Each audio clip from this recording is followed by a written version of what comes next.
আসসালামু আলাইকুম। পবিত্র এই মাহে রমজান মাসে তারাবির নামাজ শেষে এবং অন্যান্য আনুষঙ্গিক ব্যস্ততার ফাঁকে যে যে অবস্থায় আমাদের সাথে আজকের এই লাইভে যুক্ত হয়েছেন সকলকে জানাচ্ছি আন্তরিক শুভেচ্ছা। বাংলাদেশের অনেক শিক্ষার্থীরই স্বপ্ন থাকে বিদেশে উচ্চশিক্ষার জন্য গমন করা, কিন্তু দেখা যায় বিদেশে উচ্চশিক্ষার জন্য ভর্তি প্রক্রিয়ার সম্পূর্ণ তথ্য সঠিকভাবে না থাকা এবং মনের কোণে জন্ম নেওয়া অনেক প্রশ্নের সঠিক উত্তর খুঁজে না পাওয়ার কারণে সেই স্বপ্ন অধরাই থেকে যায়। ঠিক এমন একটি বাস্তবতায় দাঁড়িয়ে শিক্ষার্থীর মনের কোণে জন্ম নেওয়া সে সকল প্রশ্ন এবং বিদেশের বিশ্ববিদ্যালয়গুলোর ভর্তি প্রক্রিয়ার এবং ভর্তি প্রস্তুতির আদ্যোপান্ত নিয়ে সাজানো হয়েছে রাজশাহী ইউনিভার্সিটি এগ্রিকালচারাল ক্লাব কর্তৃক হায়ার স্টাডি ইন ইউএসএ শীর্ষক আজকের এই ওয়েবিনারটি। আজকের এই ওয়েবিনারে আমাদের সাথে অতিথি হিসেবে রয়েছেন একজন অত্যন্ত প্রিয় মুখ রাজশাহী বিশ্ববিদ্যালয়ের, যিনি রাজশাহী বিশ্ববিদ্যালয়ের পরিসংখ্যান বিভাগ থেকে গ্রাজুয়েশন এবং মাস্টার্স করেছেন বল স্টেট ইউনিভার্সিটি থেকে এবং বর্তমানে ইউনিভার্সিটি অফ ওকলাহোমাতে রয়েছেন পিএইচডি ফেলো হিসেবে। এবং সেই সাথে তার আরেকটি পরিচয় রয়েছে, সেটি হচ্ছে তিনি আমাদের বিশ্ববিদ্যালয়ের নবজাগরণ ফাউন্ডেশনের ফাউন্ডিং মেম্বার এবং বর্তমানে অ্যাডভাইজার হিসেবে রয়েছেন। আমাদের সাথে অতিথি হিসেবে রয়েছেন সিরাজুম মুনিরা খান।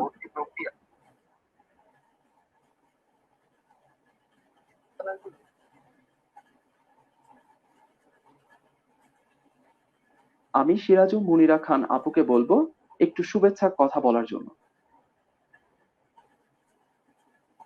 আহ, আসসালামু আলাইকুম, সবাইকে শুভ সন্ধ্যা। আহ, আজকে রমজানের এই সময়টায় আসলে তারাবির পরে সবাই একটু টায়ার্ড, তারপরেও আপনারা সবাই যারা এই অনুষ্ঠানটা দেখার জন্য বসেছিলেন এতদিন ধরে আগ্রহ করে, এবং যারা আজকে দেখছেন সবাইকে জানাচ্ছি শুভেচ্ছা। ফাহিম, শুরু করো তাহলে। আমাদের সকলের কাছে যেটি স্বপ্নের মতো থাকে বিদেশে সে উচ্চশিক্ষার জন্য গমন করা, আমরা আজকের এই ওয়েবিনারটিতে সমস্ত প্রক্রিয়ার আদ্যোপান্ত জানবো। আমাদের এই আজকের যে লাইভ সেশনটি রয়েছে সেটি কিন্তু একটি ইন্টারেক্টিভ লাইভ সেশন হতে যাচ্ছে।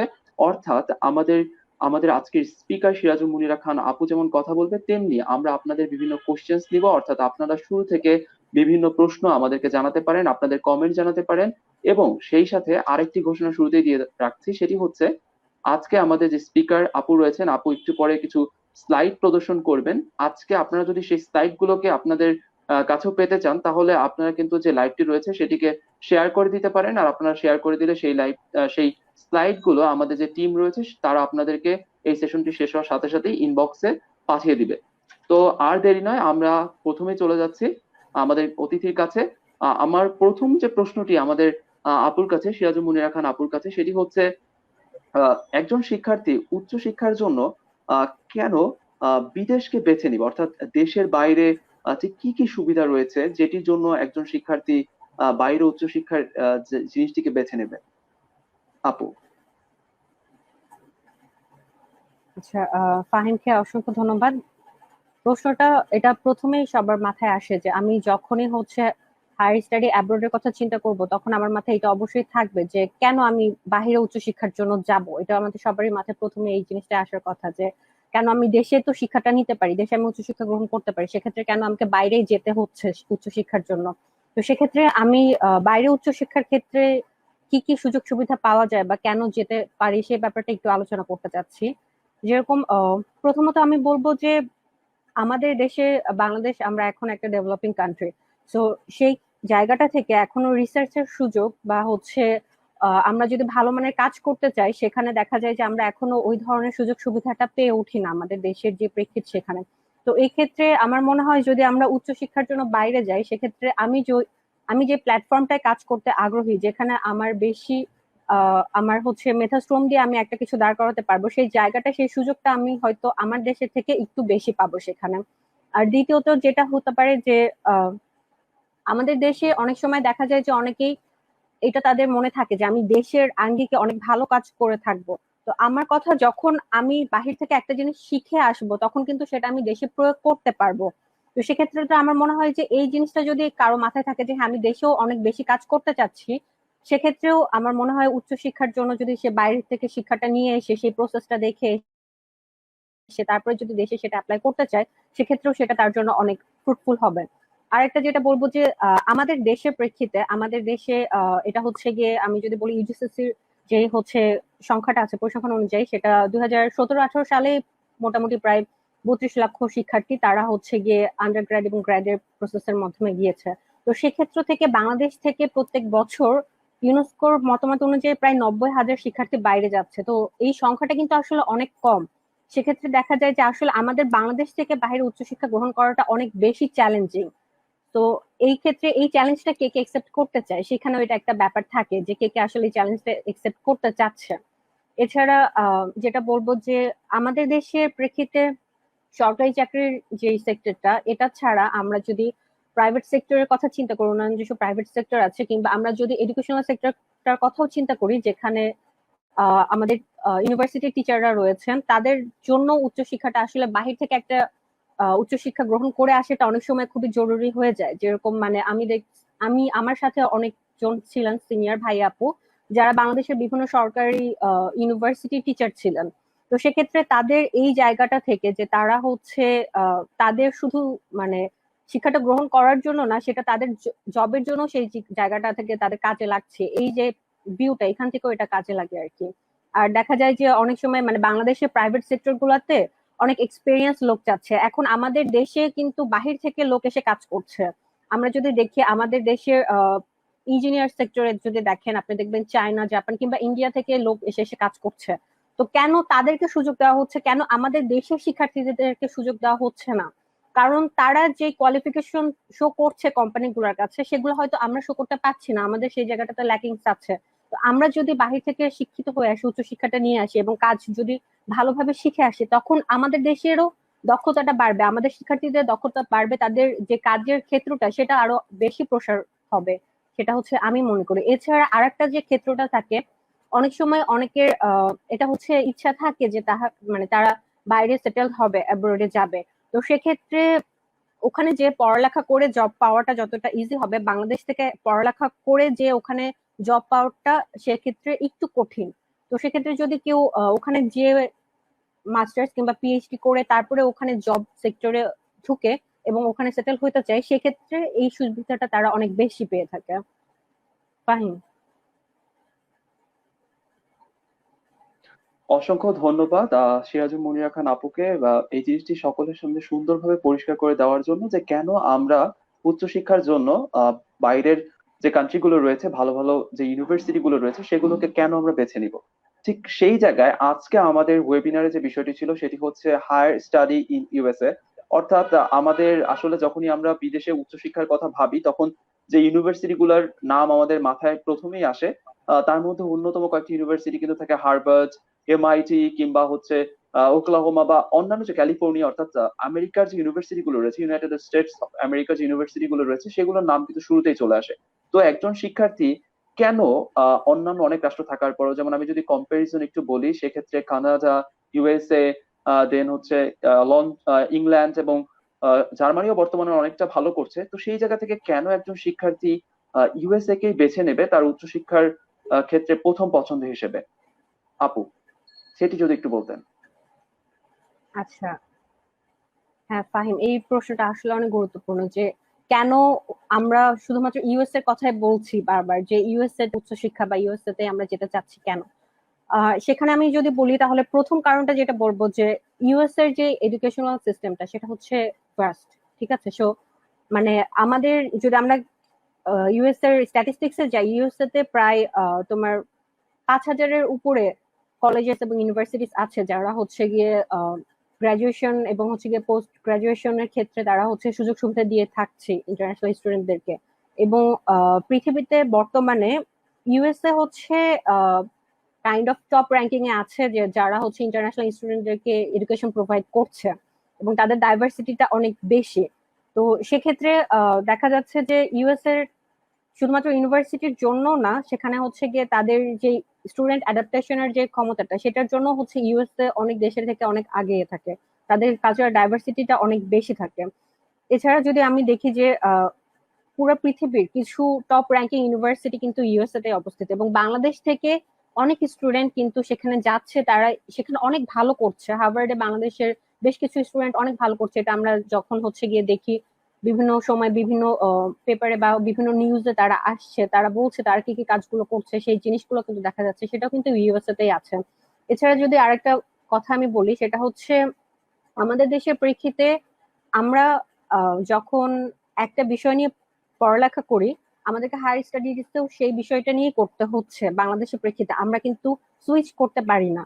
কিন্তু যদি ইউএস এর কথা চিন্তা করি, সেখানে তারা হচ্ছে এই ফ্লেক্সিবিলিটিটা দিচ্ছে যে আপনার হচ্ছে যে কোনো সাবজেক্টেই আপনি চুজ করতে পারছেন।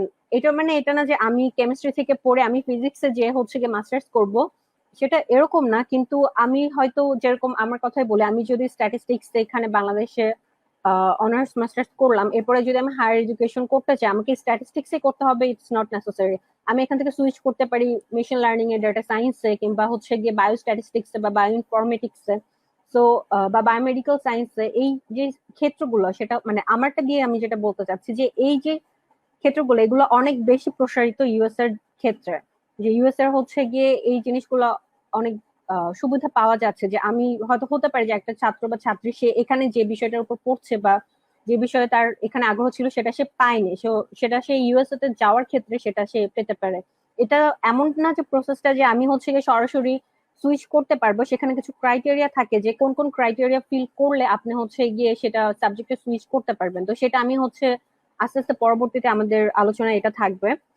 এরপর যেটা আমি বলবো যে আমাদের দেশের অনুযায়ী আমরা এখনো উন্নত বিশ্বের সাথে তাল মিলিয়ে আমাদের কিন্তু টেকনোলজিটা এখনো ডেভেলপ করতে পারিনি।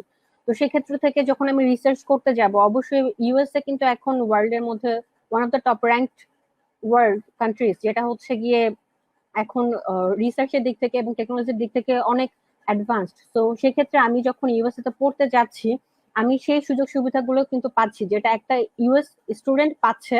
সেই সমপর্যায়ের সুযোগ সুবিধাও কিন্তু তারা আমাকে দিতে বাধ্য। একজন ইন্টারন্যাশনাল স্টুডেন্ট হিসেবে কিন্তু আমি সেখানে কম সুবিধা পাবো না, এরকম কিন্তু কোনো নিয়ম নেই। আমি যখন একটা ইউনিভার্সিটি স্টুডেন্ট হয়ে যাচ্ছি, সেখানে ইউএস এর স্টুডেন্ট এবং আমি সমান পর্যায়ের সমান সুযোগ সুবিধাগুলোই পাবো। তো সেটাও কিন্তু আমার জন্য অনেক বিশাল একটা ব্যাপার। এরপরে যেটা আসতে পারে, আমি যেটা বলতে পারি যে সাধারণত যারা হচ্ছে গিয়ে বাংলাদেশ থেকে ইউএসএ তে গ্রাজুয়েশন করতে যায়, আমি আন্ডার গ্রাজুয়েশনের কথা বলছি না, গ্রাজুয়েশন করতে যারা যায়, তারা নিজের টাকা দিয়ে যারা যায় তারা বাদে একটা বড় একটা পোর্শন যায় হচ্ছে গিয়ে অ্যাসিস্ট্যান্টশিপ নিয়ে, যেখানে তারা হচ্ছে গিয়ে আইদার রিসার্চ অ্যাসিস্ট্যান্ট হিসেবে কাজ করে কিংবা টিচিং অ্যাসিস্ট্যান্ট হিসেবে কাজ করে। তো সেক্ষেত্রে দেখা যায় যে তাদের এই পড়ালেখার সময়টাতেই অনেক বেশি হচ্ছে গিয়ে এক্সপিরিয়েন্সও হয়ে যাচ্ছে কাজের, এবং তারা কিন্তু একটা সার্টিফিকেটও পেয়ে যাচ্ছে। যেরকম হচ্ছে আমি মাস্টার্স কমপ্লিট করার সাথে সাথে বাই দিস টাইম আমি একটা রিসার্চ অ্যাসিস্ট্যান্টের একটা সার্টিফিকেট পেয়ে যাচ্ছি, কিংবা আমি একজন টিচিং অ্যাসিস্ট্যান্টের সার্টিফিকেট পেয়ে যাচ্ছি।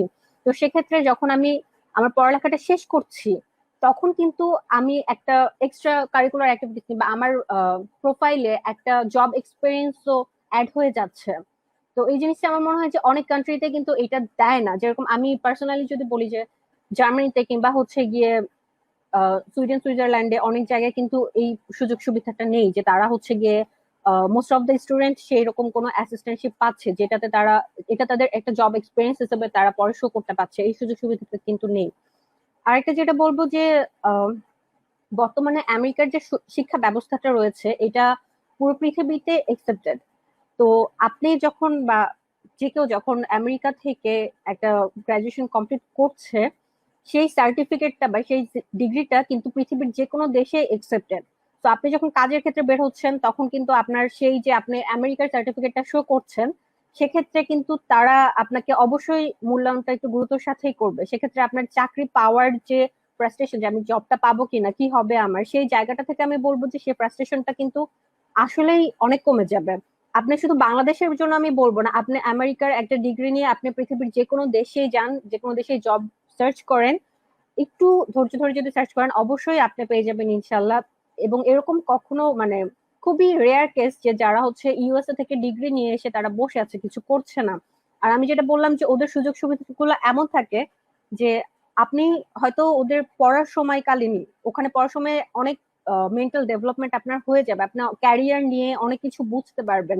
তো এরকম বাংলাদেশে কিন্তু এরকম এন্টারপ্রেনিয়র আছে যারা ইউএসএ থেকে ডিগ্রি নিয়ে এসে তাদের ওইভাবে তারা দেখে এসেছে যে কিভাবে তারা রিসার্চ করছে বা কোন কাজটাতে আসলে মার্কেট ফিল্ডটা আছে, জব ফিল্ডটা আছে, তারা সেটা দেখে এসে কিন্তু বাংলাদেশে সেটা ইমপ্লিমেন্ট করে বাংলাদেশে বিজনেস স্টার্ট করছে, এরকম প্রচুর আছে।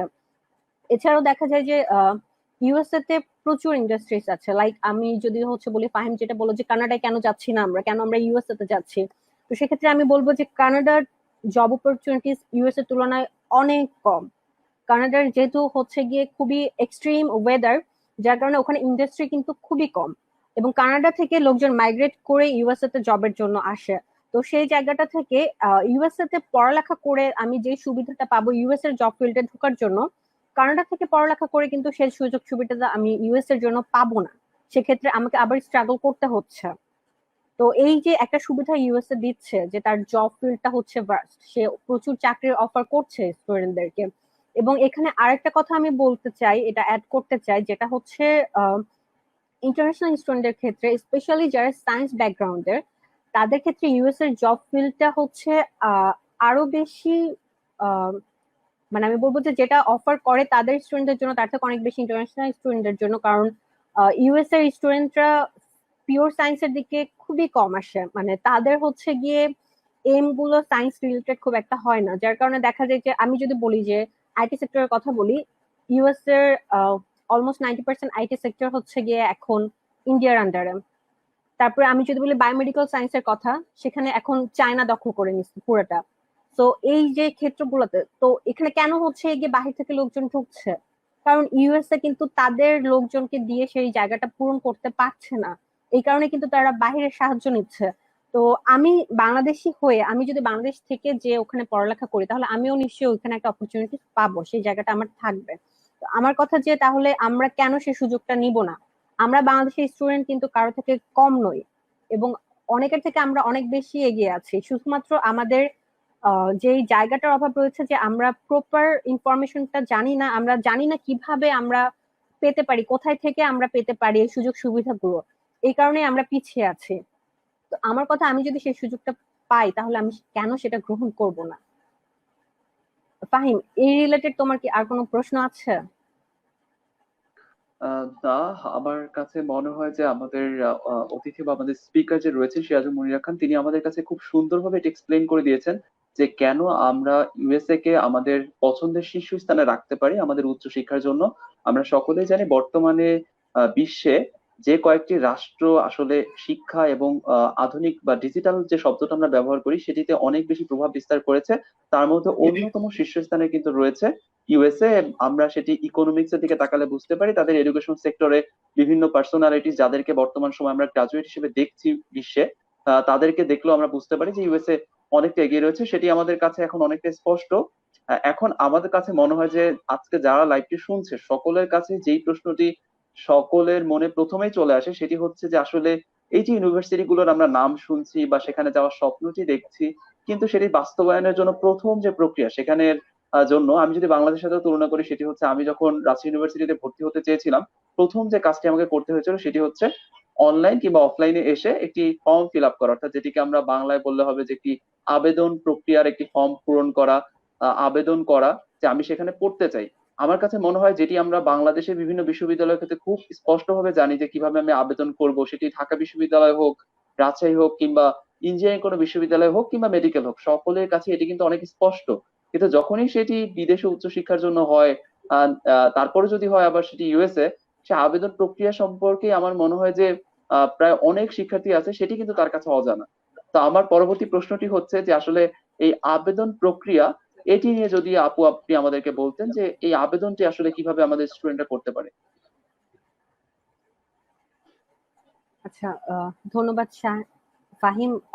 আসলে এই প্রশ্নটা সবার মনেই আসলে থেকে থাকে যে কিভাবে আমরা যাব। কারণ আমাদের যেখানে বাংলাদেশের মতো জায়গায় সব থেকে বড় সমস্যা হচ্ছে, আমরা যখন ইউনিভার্সিটিতে পড়তে হই, অ্যাডমিশন ক্রাইটেরিয়ার মধ্যে দিয়ে যেটাতে যেতে হয়, সেখানে হচ্ছে যে আমাদের ভীতিটা কাজ করে অ্যাডমিশন যে টেস্টটা হচ্ছে সেইটার উপর নিয়ে। আমরা আসলে প্রচন্ড ফ্রাস্ট্রেটেড হয়ে যায় অ্যাডমিশন টেস্টের পরে। এরপরে হয় কি, যখন বাইরের যে কোনো একটা কান্ট্রিতে কেউ যদি বলে যে আমি এখানে অ্যাডমিশন নিতে চাচ্ছি বা আমি পড়তে ইচ্ছুক, তার মাথায় প্রথমে এই ভয়টা কাজ করে যে আবার হয়তো অ্যাডমিশন টেস্ট দিতে হতে পারে ওখানে, তো আবার সেই প্রসিডিউরের মধ্যে দিয়ে যেতে হতে পারে। এই জন্য এই ভীতিটা থেকে আসলে অনেকেই পিছনে সরে যায়, তারা হচ্ছে উচ্চশিক্ষার জন্য বাইরে অ্যাপ্লিকেশনের ব্যাপারটা নিয়ে খুব ভয় পায়, জন্যই তারা যেতে চায় না। তো এই ক্ষেত্রে আমি যেটা বলবো যে আমি কিন্তু এটা আমাদের আজকের যে সেশনটা সেটা কিন্তু আসলে পুরোটাই হচ্ছে হায়ার এডুকেশন নিয়ে। তো সেখানে আমি আন্ডার গ্রাজুয়েশনের জন্য বা মানে আন্ডার গ্রাডদের কি কি প্রসিডিওর সেটা আসলে আমি বলছি না। আমি জাস্ট পুরোটাই বলছি গ্রাজুয়েশন লেভেলে কিংবা হচ্ছে গিয়ে আপনি পোস্ট গ্রাজুয়েশন কিভাবে করবেন সেই প্রসিডিওরের জন্য আমি বলছি। তো সেক্ষেত্রে আপনাকে আহ, কোনো ধরনের ইউএসএ তে আসার জন্য কোনো ধরনের অ্যাডমিশন টেস্ট দিতে হয় না। আমি আবারও বলছি, সেখানে হচ্ছে গিয়ে কোনো ধরনের অ্যাডমিশন টেস্ট দিতে হয় না ইউএস এর কোনো ইউনিভার্সিটিতে গ্রাজুয়েশন করার জন্য। তো এরপরে ব্যাপার যেটা আসে যে তাহলে আমরা কিভাবে যাব, কি করতে হচ্ছে। তো অ্যাপ্লিকেশন করার আগে কিছু প্রসেস আছে বা প্রসিডিওর আছে যেগুলো আপনাকে আগে ফুলফিল করতে হবে, অ্যাপ্লিকেশন রিকোয়ারমেন্টস আছে। সেই রিকোয়ারমেন্টস গুলো ফুলফিল করার পরে আপনি অ্যাপ্লিকেশন করতে পারবেন। আমি এখানে একটু একটু করে মানে আপনার স্ক্রিনে যেই আপনার রিকোয়ারমেন্টস যেগুলো দেখতে পাচ্ছেন আমি হচ্ছে সেগুলো প্রত্যেকটা ধাপটা একটু একটু করে বুঝিয়ে দেওয়ার চেষ্টা করব যে হচ্ছে গিয়ে কোনটা কোন ধাপে আপনাকে কি করতে হবে। তো প্রথমত যেটা হচ্ছে গিয়ে অবশ্যই আপনার একটা ভালো সিজিপিএ লাগবে। তো সেক্ষেত্রে অনেকের প্রশ্ন থাকে যে আপু আমি তো হচ্ছে আন্ডার গ্রাজুয়েশন করে ফেলছি, মানে আমার সিজিপিএ তো খুবই লো, আমি অ্যাপ্লিকেশন করতে পারবো কিনা। কিংবা অনেকের থাকে যে আপু আমার সিজিপিএ 3.50, আমি কি ধরনের মানের ইউনিভার্সিটিতে যেতে পারবো। বা অনেকের হচ্ছে 3.20 থাকে। তো এক্ষেত্রে আমি বলবো যে সিজিপিএ এর ক্ষেত্রে কোনো আপার লিমিট নেই। আপনি যত হাই স্কোর তুলবেন সিজিপিএ তে তত আপনার জন্য এটা ভালো। এটা আপনাকে হচ্ছে পজিটিভ ফিডব্যাক দিবে অ্যাডমিশনের ক্ষেত্রে। কিন্তু যদি এরকম হয় যে আপু আমার সিজিপিএ তো 3.20, আমি কি করব। আচ্ছা, সেক্ষেত্রে আমি বলি সেক্ষেত্রে আপনিও ফ্রাস্ট্রেশন হওয়ার কিছু নেই। এটা এরকম না যে ওরা আপনাকে 3.20 বলে নিবে না, সেটা না। কিন্তু যেহেতু আপনি 3.20 অ্যাপ্লিকেশন করার সময় যদি আপনার পাশের ক্যান্ডিডেটের 3.80 থাকে, তাহলে তার দিকে একটু পাল্লা ভারী থাকছে। সেক্ষেত্রে আপনার পাল্লাটা ভারী করার জন্য আপনাকে যে কাজগুলো করতে হতে পারে সেটা হচ্ছে আপনার সিজিপিএ কম থাকতে পারে, কিন্তু আপনার যদি হাই আইএলটিএস স্কোর বা জিআরই স্কোর থাকে, আমি এটা পরে বলছি যে জিআরই বা আইএলটিএস এর ক্ষেত্রটা কিভাবে আসে। তো সেক্ষেত্রে মানে আমি প্রথমে বলবো যে যে কোনো ব্যক্তি যার হচ্ছে মিনিমাম 3.20 স্কোর আছে, তার আইএলটিএস স্কোর অনেক ভালো এবং জিআরই স্কোর অনেক ভালো, সে ডেফিনেটলি কোনো না কোনো ইউনিভার্সিটিতে আন্ডারগ্রেডের জন্য, সরি গ্রাজুয়েশনের জন্য যেতে পারবে। এটা আমি বলে দিচ্ছি যে মানে এটা হচ্ছে অবশ্যই সম্ভব। সেক্ষেত্রে আপনাকে একটু কষ্ট করে হয়তো আপনি যখন আপনার আন্ডার গ্রাজুয়েশনটা করছেন সেই সময় যদি দুই একটা পেপার বা পাবলিকেশন করতে পারেন, এমন না যে আপনাকে খুব বড় বড় কোনো জায়গায় পেপার পাবলিকেশন করতে হচ্ছে না, সেরকম না। আপনি ছোট ছোট আপনার ইউনিভার্সিটিতে একটা করেন, কোনো সমস্যা নেই। দুই একটা কাজ যদি আপনি একটু শো করতে পারেন, কিংবা একটা কোলাবোরেটিভ ওয়ার্ক, একটা হচ্ছে গিয়ে জার্নালের নাম দিলেন, কিংবা একটা পোস্টার প্রেজেন্টেশনই দিলেন, আপনি আপনার ইউনিভার্সিটিতে প্রচুর সেমিনার হচ্ছে, প্রচুর হচ্ছে ওয়ার্কশপ হচ্ছে, তো সেগুলোতে অ্যাটেন্ড করেন। আপনি হচ্ছে গিয়ে আমাদের দেখা যায় যে আমি আমার ডিপার্টমেন্টের কথা বলি, আমাদের ইন্টারন্যাশনাল কনফারেন্স হচ্ছে, সেখানে হচ্ছে স্টুডেন্টরা পেপার দিচ্ছে, পাবলিকেশন দিচ্ছে, পোস্টার প্রেজেন্টেশন দিচ্ছে।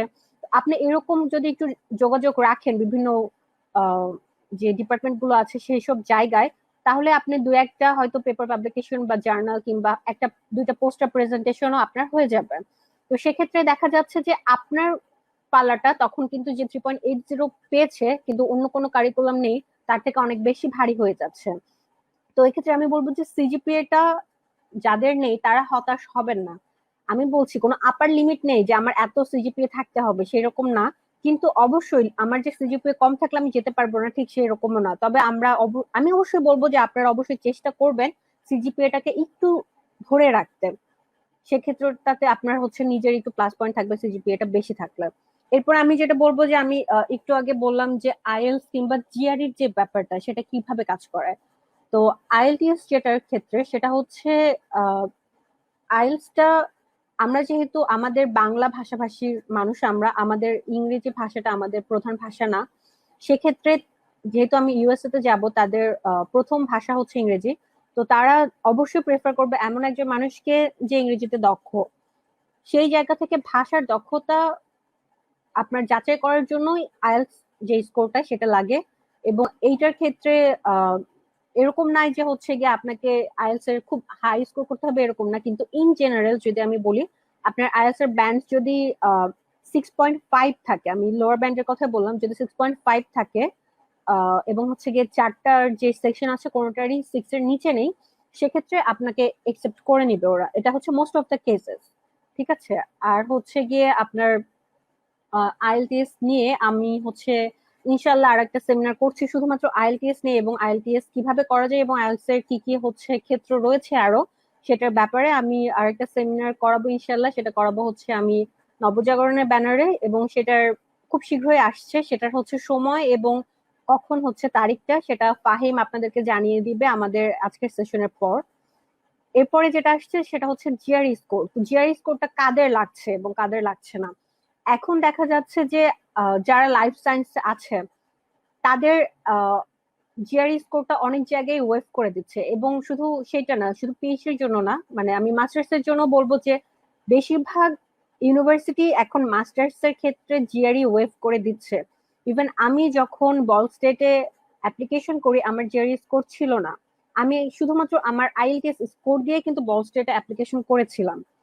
তো সেখানে এরকম অনেক ইউনিভার্সিটি আছে যারা হচ্ছে জিআরই তাদের রিকোয়ার্ড না, সেক্ষেত্রগুলোতে আপনাদের এখানে সুযোগটা অনেক বেড়ে যায়। আপনি শুধুমাত্র আইএলটিএস দিয়ে কিন্তু ইউএস এর মতো জায়গায় মাস্টার্স করতে পারছেন। কিন্তু যখন আপনি পিএইচডির জন্য যাবেন, প্রচুর ইউনিভার্সিটি আছে যাদের হচ্ছে গিয়ে এরকম বলা হয়ে থাকে যে জিআরই ওয়েভ। তো পিএইচডি ক্ষেত্রে হয় যে জিআরই ওয়েভ করে দেয় তারা, অ্যাডমিশনের ক্ষেত্রে আপনি অ্যাডমিশন পেয়ে যাবেন, কিন্তু এখানে একটা ট্রিক্স আছে, সেটা হচ্ছে অ্যাডমিশন পেলেও ফান্ডিংটা পাওয়াটা একটু টাফ হয়ে যায় যদি আপনার জিআরই স্কোর না না থাকে। এটা হচ্ছে আমি বলছি পিএইচডির ক্ষেত্রে। ইঞ্জিনিয়ারিং সেক্টর গুলোতে মাস্টার্স এর ক্ষেত্রেও ওরা জিআরই দেখে, এবং যারা এমবিএ করতে চায় তাদের জন্য মাস্টার্স এর ক্ষেত্রে জিআরই স্কোরটা অনেক দেখে। কিন্তু তাছাড়া এই দুটো সেক্টর ছাড়া বাকি যারা ইন জেনারেল আছি আমরা, তাদের ক্ষেত্রে প্রচুর ইউনিভার্সিটিস আছে যারা হচ্ছে শুধুমাত্র আইএলটিএস দিয়েই আপনাকে মাস্টার্স করতে দিচ্ছে। দেন হচ্ছে আমি যদি বলছি পাবলিকেশন, পাবলিকেশন কাদের লাগে বা কাদের লাগে না, কিংবা পাবলিকেশনসটা কি ম্যান্ডেটরি কিনা, আমি তো বললাম যে আপনার যদি সিজিপিটি একটু লো থাকে সেক্ষেত্রে আপনার পাবলিকেশন থাকলে বেটার। কিন্তু পাবলিকেশন আপনার না থাকলে যে আমার হবেই না সেরকম না, আপনার সিজিপিটা যদি একটু আপ থাকে, লাইক 3.50 আপ, সেক্ষেত্রে আপনি পাবলিকেশন না থাকলেও ইনশাল্লাহ আপনার যদি আইএলটিএস জিআরই স্কোর ভালো থাকে, রিকোয়ারমেন্টস ফুলফিল হয়, সেক্ষেত্রে আপনার হয়ে যাবে। আমি নিজে যখন মাস্টার্স করতে গিয়েছি আমার কোনো ধরনের পাবলিকেশন ছিল না, তো সেক্ষেত্রে কিন্তু তারপরেও আমার মাস্টার্সটা হয়ে গিয়েছে। এরকম প্রচুর ইউনিভার্সিটি আছে যারা হচ্ছে পাবলিকেশন রিকোয়ার্ড না এবং পাবলিকেশন লাগে না, আপনার হচ্ছে তারা অনার্স এর রেজাল্ট দেখে তারা আপনাকে হচ্ছে আইএলটিএস এবং জিআরই স্কোর দেখে তারা আপনাকে স্কলারশিপ অফার করতে পারে। তার যেটা আমি সফটওয়্যার স্কিলটা আসলে যেটা লিখেছিলাম যে এটা হচ্ছে ম্যাক্সিমাম সায়েন্স রিলেটেড সাবজেক্টের ক্ষেত্রে এটা খুবই দরকার হয়, এবং আহ, বাহিরের দেশে যেটা হয় যে ওদের ম্যাক্সিমাম কাজ যেহেতু কম্পিউটার বেসড হয়, ইভেন আপনি যদি আর্টস বা কমার্সের কোনো সাবজেক্টে পড়েন দেখবেন যে সেখানেও আপনি কোনো সফটওয়্যার ইউজ করছেন। আমি পার্সোনালি যদি বলি যে আমার হচ্ছে ছোট বোন আছে যে হচ্ছে গিয়ে লিঙ্গুইস্টিকে পড়ছে বল স্টেটে, ওর কিন্তু আর ইউজ করতে হয় ওদের কাজের জন্য। তো সেক্ষেত্রে আমি বলবো যে যে কোনো কম্পিউটার স্কিল যেটাই আপনার থাকুক, আপনি মাইক্রোসফট ওয়ার্ডে কাজ পারেন কোনো সমস্যা নেই, আর কিছু না পারেন সেটাই আপনি হাইলাইট করেন, কিন্তু আপনাকে কিছু না কিছু জানতে হবে। বেসিক, একেবারে বেসিক যে কম্পিউটার স্কিল গুলো আছে, যেটার মধ্যে হচ্ছে গিয়ে মাইক্রোসফট পড়ে, সবগুলো মাইক্রোসফটের যতগুলো আপনি যদি বলেন পাওয়ার পয়েন্ট বলেন কিংবা ওয়ার্ডের কাজ বলেন কিংবা হচ্ছে গিয়ে আদার্স যে মাইক্রোসফটের কাজগুলো আছে, অ্যাটলিস্ট সেইটুকু বেসিক আপনাকে জানতে হবে। এবং দুই একটা ল্যাঙ্গুয়েজ যেটা আপনার ক্ষেত্রের সাথে যায়, যেরকম আমি যদি বলি আমি স্ট্যাটিস্টিক্সে পড়েছি, আমাকে যতগুলা কম্পিউটার ল্যাঙ্গুয়েজ জানতে হবে, আপনি ক্রপ সায়েন্সে পড়ে আপনাকে কিন্তু এতগুলো জানতে হবে না। কিন্তু আপনার যেসব আপনার রিসার্চের জন্য লাগতে পারে সেই জায়গাটা থেকে আপনাকে কিছু কিছু জানতে হবে। যেরকম সোশিওলজি বা সোশ্যাল সায়েন্সে ওরা কিন্তু এসপিএসএস প্রচুর ইউজ করে, সেক্ষেত্রে তাদের এসপিএস এর দক্ষতা যদি থাকে তাহলে সেটা কিন্তু তার জন্য একটা প্লাস পয়েন্ট এনে দেয়। আর আরেকটা ব্যাপার যেটা আমি বলবো যে কোর্স রিকোয়ারমেন্টস যেটা থাকে, আমাদের দেশের যে কারিকুলামটা সেটা কিন্তু বাইরের কারিকুলামের থেকে একটু ডিফারেন্ট হয়। তো আপনাকে যখন তারা গ্রাজুয়েশন লেভেলের কোর্সগুলো অফার করছে, অবশ্যই আপনাকে এটা তারা যাচাই করে নিবে যে আন্ডার গ্রাজুয়েশনে আপনি কি কি কোর্স কমপ্লিট করে এসেছেন। যেরকম বাইরের দেশগুলোতে এইরকম একটা ব্যাপার থাকে যেটাকে বলা হয় প্রি রিকুইজিট। আপনার যে কোর্সটা আপনি করছেন এখন সেইটার জন্য আপনার সেই গ্রাজুয়েশন লেভেলের কোর্সের জন্য আপনাকে ওরা বলবে আন্ডার গ্রাডের কিছু দরকারি কোর্স আপনাকে করতে হবে। সেই কোর্সগুলো যদি আপনি না করে থাকেন সেক্ষেত্রে আপনাকে তারা গ্রাজুয়েশন লেভেলের ওই কোর্সটা অফার করবে না। তো এই ক্ষেত্রে অ্যাপ্লিকেশন করার সময় আপনি ইউনিভার্সিটির সাইটে যে আপনার যে ডিপার্টমেন্ট রয়েছে সেখানে যে আপনি একটু ভালোভাবে খোঁজ করে দেখবেন যে আপনার প্রিরিকুইজিট কোর্স যেগুলো আছে কিংবা যে ধরনের কোর্স তারা রিকোয়ার্ড সেই জিনিসগুলো ফুলফিল করছে কিনা আপনার আন্ডারগ্রাডের যে কোর্স সিলেবাস আছে সেটাতে। যেরকম আমি যখন স্ট্যাটিস্টিক্স এর জন্য অ্যাপ্লাই করি বল স্টেটে, ওখানে আমার কিছু কোর্স প্রিরিকুইজিট ছিল যেরকম লিনিয়ার অ্যালজেব্রা, তারপর হচ্ছে ক্যালকুলাস, তারপরে প্রবাবিলিটি এন্ড থিওরি। তো এই কোর্সগুলো কিন্তু আমার আন্ডারগ্রেডে হয়ে গিয়েছিল। তো সেই ক্ষেত্রে আমি এই ছাড়টা পেয়েছি যে আমি তখন গ্রাজুয়েশন লেভেলে যে কোর্স নিতে চাচ্ছি তারা আমাকে সেটা অফার করেছে, সেটা আমাকে দিয়ে দিয়েছে। তো এই জিনিসগুলো একটু খেয়াল রাখতে হয় যে প্রিরিকুইজিটটা আমরা কনফার্ম করতে পারছি কিনা, কারণ প্রিরিকুইজিট কনফার্ম না করার কারণে আমি দেখেছি যে আমার অনেক ছোট ভাইদের কাছে আমি শুনেছি যে মানে তাদেরকে হচ্ছে গিয়ে রিজেক্ট করে দিচ্ছে, কারণ তারা বলছে যে তোমার যে কোর্স গুলো করা হয়েছে সেখানে হচ্ছে গিয়ে আমাদের যে প্রিরিকুইজিট কোর্স আছে সেটা ফুলফিল করছে না। তো এই জিনিসটা একটু খেয়াল করে আপনাকে অ্যাপ্লিকেশন করতে হবে। আসলে আমাদের দেশের একটা ভ্রান্ত ধারণা আছে যে প্রচুর অ্যাপ্লিকেশন করা হয়, একজন দেখা যায় যে 15, 20, 30টা ইউনিভার্সিটিতে অ্যাপ্লিকেশন করছে ঢালাও ভাবে। এবং আমি সত্যি কথা যেটা বলি যে এক একটা অ্যাপ্লিকেশন ফি কিন্তু কম না, প্রত্যেকটা ইউনিভার্সিটিতে বাংলাদেশি টাকায় মিনিমাম আপনাকে 5 থেকে 10 হাজার টাকা দিয়ে ফি দিয়ে অ্যাপ্লিকেশন করতে হচ্ছে। সেক্ষেত্রে আপনি যখন 15, 20টা ইউনিভার্সিটিতে অ্যাপ্লিকেশন করবেন সেক্ষেত্রে আপনার টাকার পরিমাণটা কিভাবে যাচ্ছে আপনি নিশ্চয়ই সেটা বুঝতে পারছেন। আমি বলবো আপনি যদি জেনে বুঝে সবকিছু ক্রাইটেরিয়া ফুলফিল করে খুব কম সংখ্যক ইউনিভার্সিটিতে অ্যাপ্লাই করেন কিন্তু সবগুলো ক্রাইটেরিয়া ফুলফিল করেন, ইনশাল্লাহ আপনার অ্যাডমিশন হয়ে যাবে উইথ অ্যাসিস্ট্যান্টশিপ। কিন্তু আপনাকে এটা বুঝে করতে হবে, আপনাকে ঢালাও ভাবে সব জায়গায় অ্যাপ্লিকেশন করা যাবে না। আপনাকে বুঝে আপনার যেসব জায়গায় দরকার সেই সব জায়গায় ফুলফিল করছে কিনা রিকোয়ারমেন্ট সেটা কিন্তু দেখতে হবে। নেক্সট যেটা আসে যে আমাদের দেশের প্রেক্ষিতে ওয়েস ইভ্যালুয়েশন, এটা হয়তো অনেকেই নামটা শুনেননি কখনো, আবার অনেকে হয়তো জাস্ট নামটা জানেন, বাট এটা জিনিসটা কি আসলে আমরা মানে ধারণা খুবই কম মানুষেরই আছে এই ব্যাপারটা। ইভেন আমি অ্যাপ্লিকেশন করার আগেও আমার হচ্ছে গিয়ে এইটা নিয়ে ধারণা খুবই কম ছিল। তো সে ব্যাপারটা থেকে আমি মানে এটা বলতে চাই কারণ আমাদের দেশের ছেলে মেয়েদের ওয়েস নিয়ে ধারণা খুবই কম। ওয়েস ইভ্যালুয়েশনটা হচ্ছে গিয়ে এটা যেহেতু আমাদের এডুকেশন সিস্টেমটা একটু ডিফারেন্ট ইউএস এর তুলনায়, তো সেক্ষেত্রে হয় কি যে আমাদের যেই রেজাল্টটা আমরা পাচ্ছি, যে ট্রান্সক্রিপ্টটা আমরা পাচ্ছি সেইটাকে ইউএসএ বা কানাডা, ইভেন কানাডার ক্ষেত্রে ওয়েস লাগে, ইউএসএ এবং কানাডার হচ্ছে যে ক্রাইটেরিয়া গুলো রয়েছে তাদের সমতুলনায় এই রেজাল্টটা কনভার্ট করে নেয় মোস্ট অফ দ্য টাইম। এটা হচ্ছে আমরা যে সিজিপিটা আমাদের দেশে পাবো তার থেকে ওয়েস্ট ইভ্যালুয়েশনে যে দেখা যায় যে সিজিপিটা একটু বেড়ে যায়। এটা খুবই সাধারণত এটা হয়ে থাকে, ইভেন আমার ক্ষেত্রেও এটা হয়েছে যে আমার সিজিপিটা আমি যেটা আন্ডারগ্রেডে পেয়েছি সেটা একটু ওয়েস্ট যে একটু বেড়ে গেছে। তো সেটা আমাদের জন্য অবশ্যই একটু প্লাস পয়েন্ট যে হচ্ছে ওয়েস্ট করলে একটু বেড়ে যাচ্ছে। কিন্তু এখানে ওয়েস্ট এর যে ব্যাপারটা আছে যে ওয়েস্ট নিয়ে আমরা জানি না এটা কিভাবে করতে হয় বা কি বিষয় এটা ইউনিভার্সিটি থেকেই করতে হয়। তো সেক্ষেত্রে দেখা যায় যেহেতু এখানে ইউনিভার্সিটি ইনভলভ, তো ইউনিভার্সিটিকে প্রপার ওয়েতে ইনফরমেশনটা দিতে হবে আপনাকে। আপনি এখন বাংলাদেশের যে ইউনিভার্সিটিতে রয়েছেন, ওয়েস্ট আপনার সেই ইউনিভার্সিটি থেকে তাদেরকে হচ্ছে ট্রান্সক্রিপ্টটা পাঠাতে হবে। আপনাকে হচ্ছে ওয়েস্টের একটা সাইট আছে, ঠিক আছে, আপনি জাস্ট ওয়েস্ট লিখে সার্চ দিলে আপনি পেয়ে যাবেন, ডাব্লিউএস ইভলিউশন লিখে আপনি সার্চ দিবেন, ওখানে হচ্ছে গিয়ে আপনারা দেখবেন যে একটা পেজ চলে আসছে, ওখানে হচ্ছে গিয়ে ওয়েস্টের একটা পেজ চলে আসে আর কি। সেখানে আপনাকে হচ্ছে প্রথমে রেজিস্ট্রেশন করতে হবে, রেজিস্ট্রেশন করার পরে ওরা হচ্ছে আপনাকে একটা ওয়েস্ট আইডি দিয়ে দিবে। তো তারপর হচ্ছে আপনাকে ওখানে রেজিস্ট্রেশন ফি দিতে হবে ওয়েস্ট ইভ্যালুয়েশনের জন্য। প্রত্যেকটা ডিগ্রি ইভ্যালুয়েট করতে, আমি ডিগ্রি মিন করছি আন্ডারগ্রেডের জন্য একটা ইভ্যালুয়েশন যাবে, মানে আপনার হচ্ছে অনার্স এর জন্য। দেন আপনার যদি দেশে মাস্টার্স থাকে এবং আপনি যদি সেটাও ইভ্যালুয়েশন করতে চান সেটার ক্ষেত্রেও আরেকটা যাবে। তো সেখানে কিন্তু দুইটা ইভ্যালুয়েশন হচ্ছে, আপনি একসাথে পাঠাইলেও সেটা দুইটা হচ্ছে, আলাদা আলাদা করে পাঠাইলেও সেটা আপনাকে দুইটাই হচ্ছে, ঠিক আছে। তো প্রত্যেক ইভ্যালুয়েশনের জন্য মিনিমাম 16 থেকে 20 হাজার বাংলাদেশি টাকা লাগে, ঠিক আছে। এই ব্যাপারটা আমাদেরকে একটু মাথায় রাখতে হয় যে হচ্ছে গিয়ে কত টাকায় আমাদের ওয়েস্ট লাগছে, ঠিক আছে। কারণ এই ওয়েস এর প্রিপারেশনটা করতে কমপক্ষে 1 থেকে 1.5 মাস চলে যায়।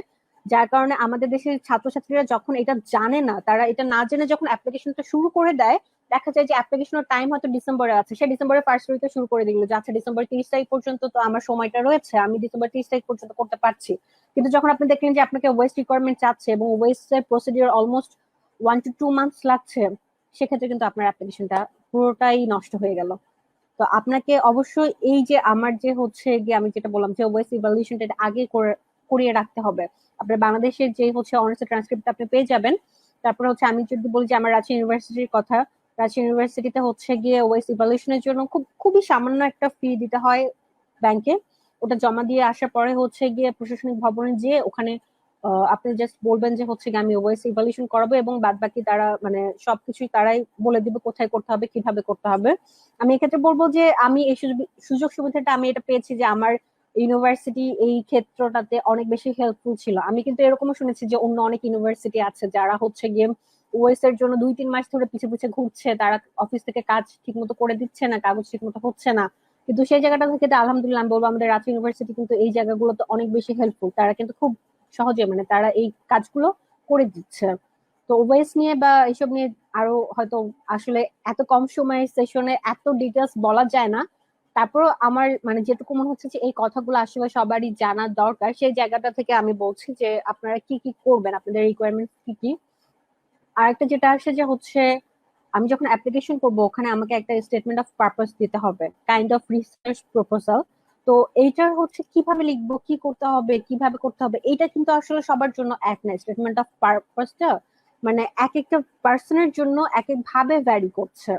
এরকম এটা হবে না যে আমি যে স্টেটমেন্ট অফ পারপাসটা লিখলাম, এসওপি যেটা আমি পাঠালাম, আমার ফ্রেন্ডও সে একই এসওপি দিয়েই হয়ে যাবে, এটা হবে না। কারণ আপনাদের প্রত্যেকের কাজের ক্ষেত্র আলাদা।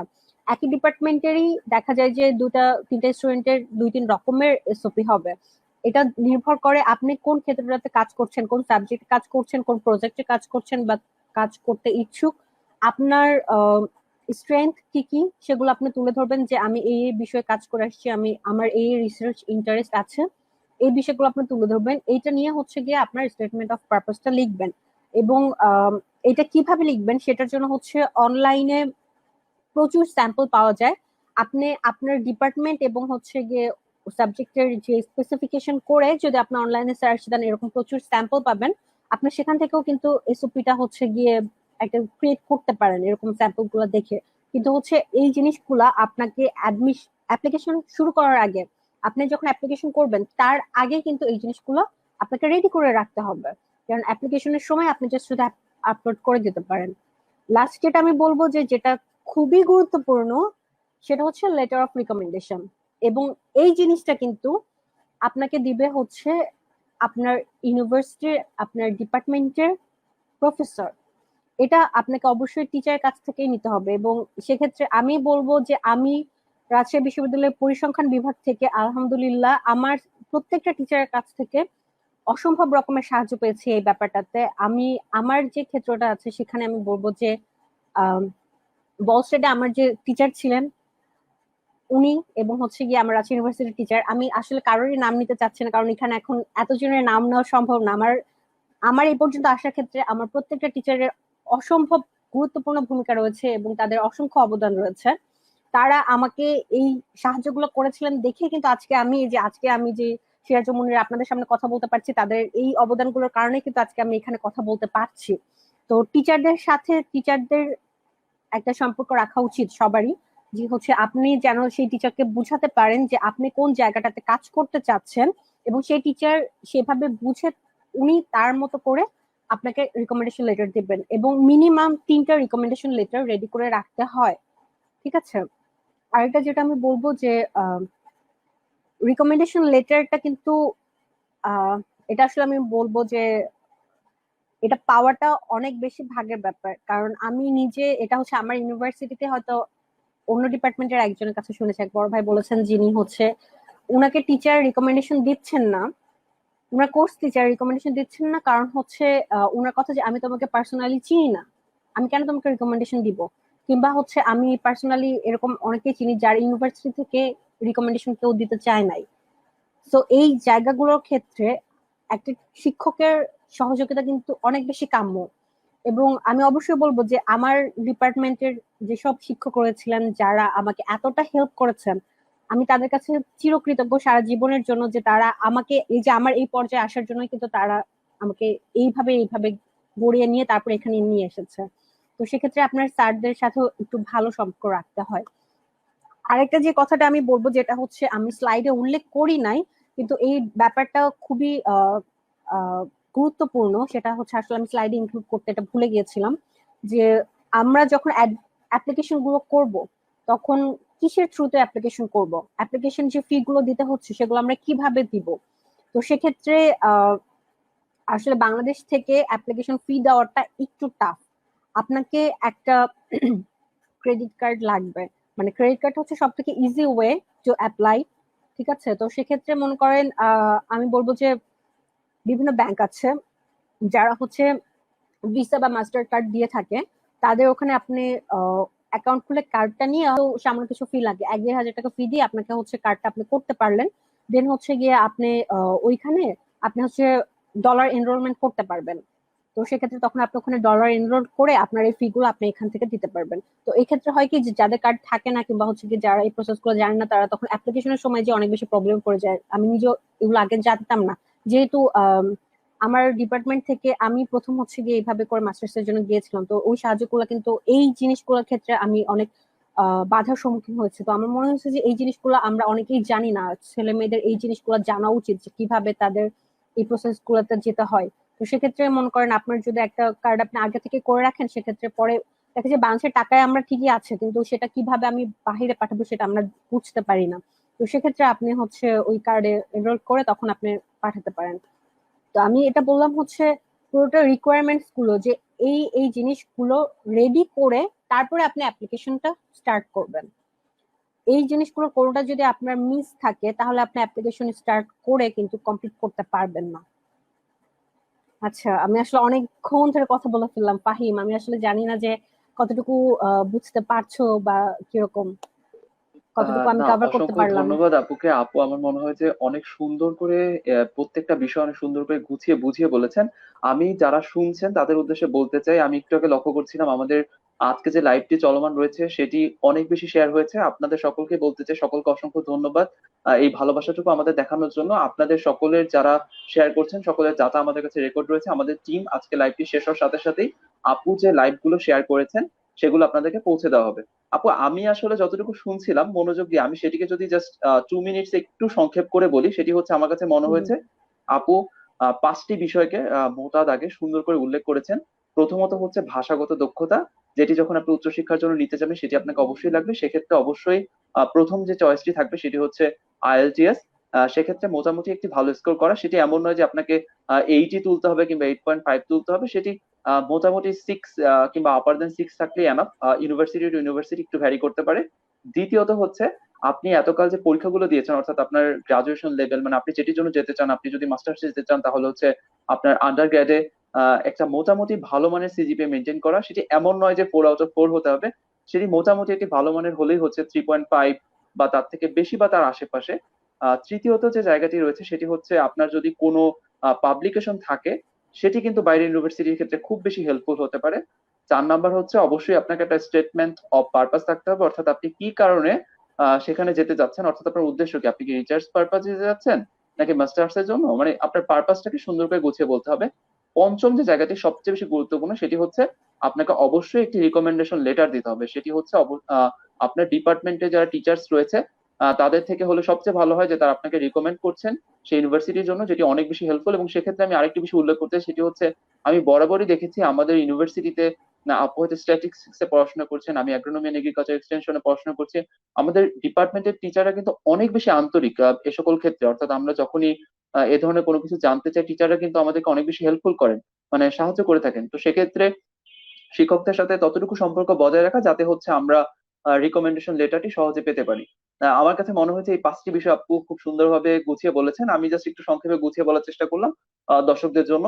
আরেকটি বিষয় আমি বিভিন্ন এই লাস্ট 2 দিন একটু বিদেশ উচ্চশিক্ষা নিয়ে ঘাটাঘাটি করার সময় দেখলাম, সেটি আপু একবার উল্লেখ করেছিলেন, সেটি হচ্ছে এক্সট্রা কারিকুলার অ্যাক্টিভিটি বা ইসিএ নিয়ে।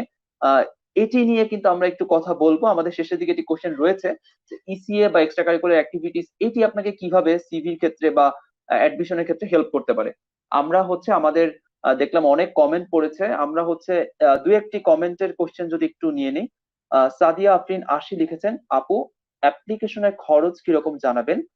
আর একটি ইউনিভার্সিটিতে অ্যাপ্লিকেশন করে তো আমি সিলেক্ট নাও হতে পারি, সেক্ষেত্রে কি একাধিক ইউনিভার্সিটিতে অ্যাপ্লিকেশন করতে হয় কিনা।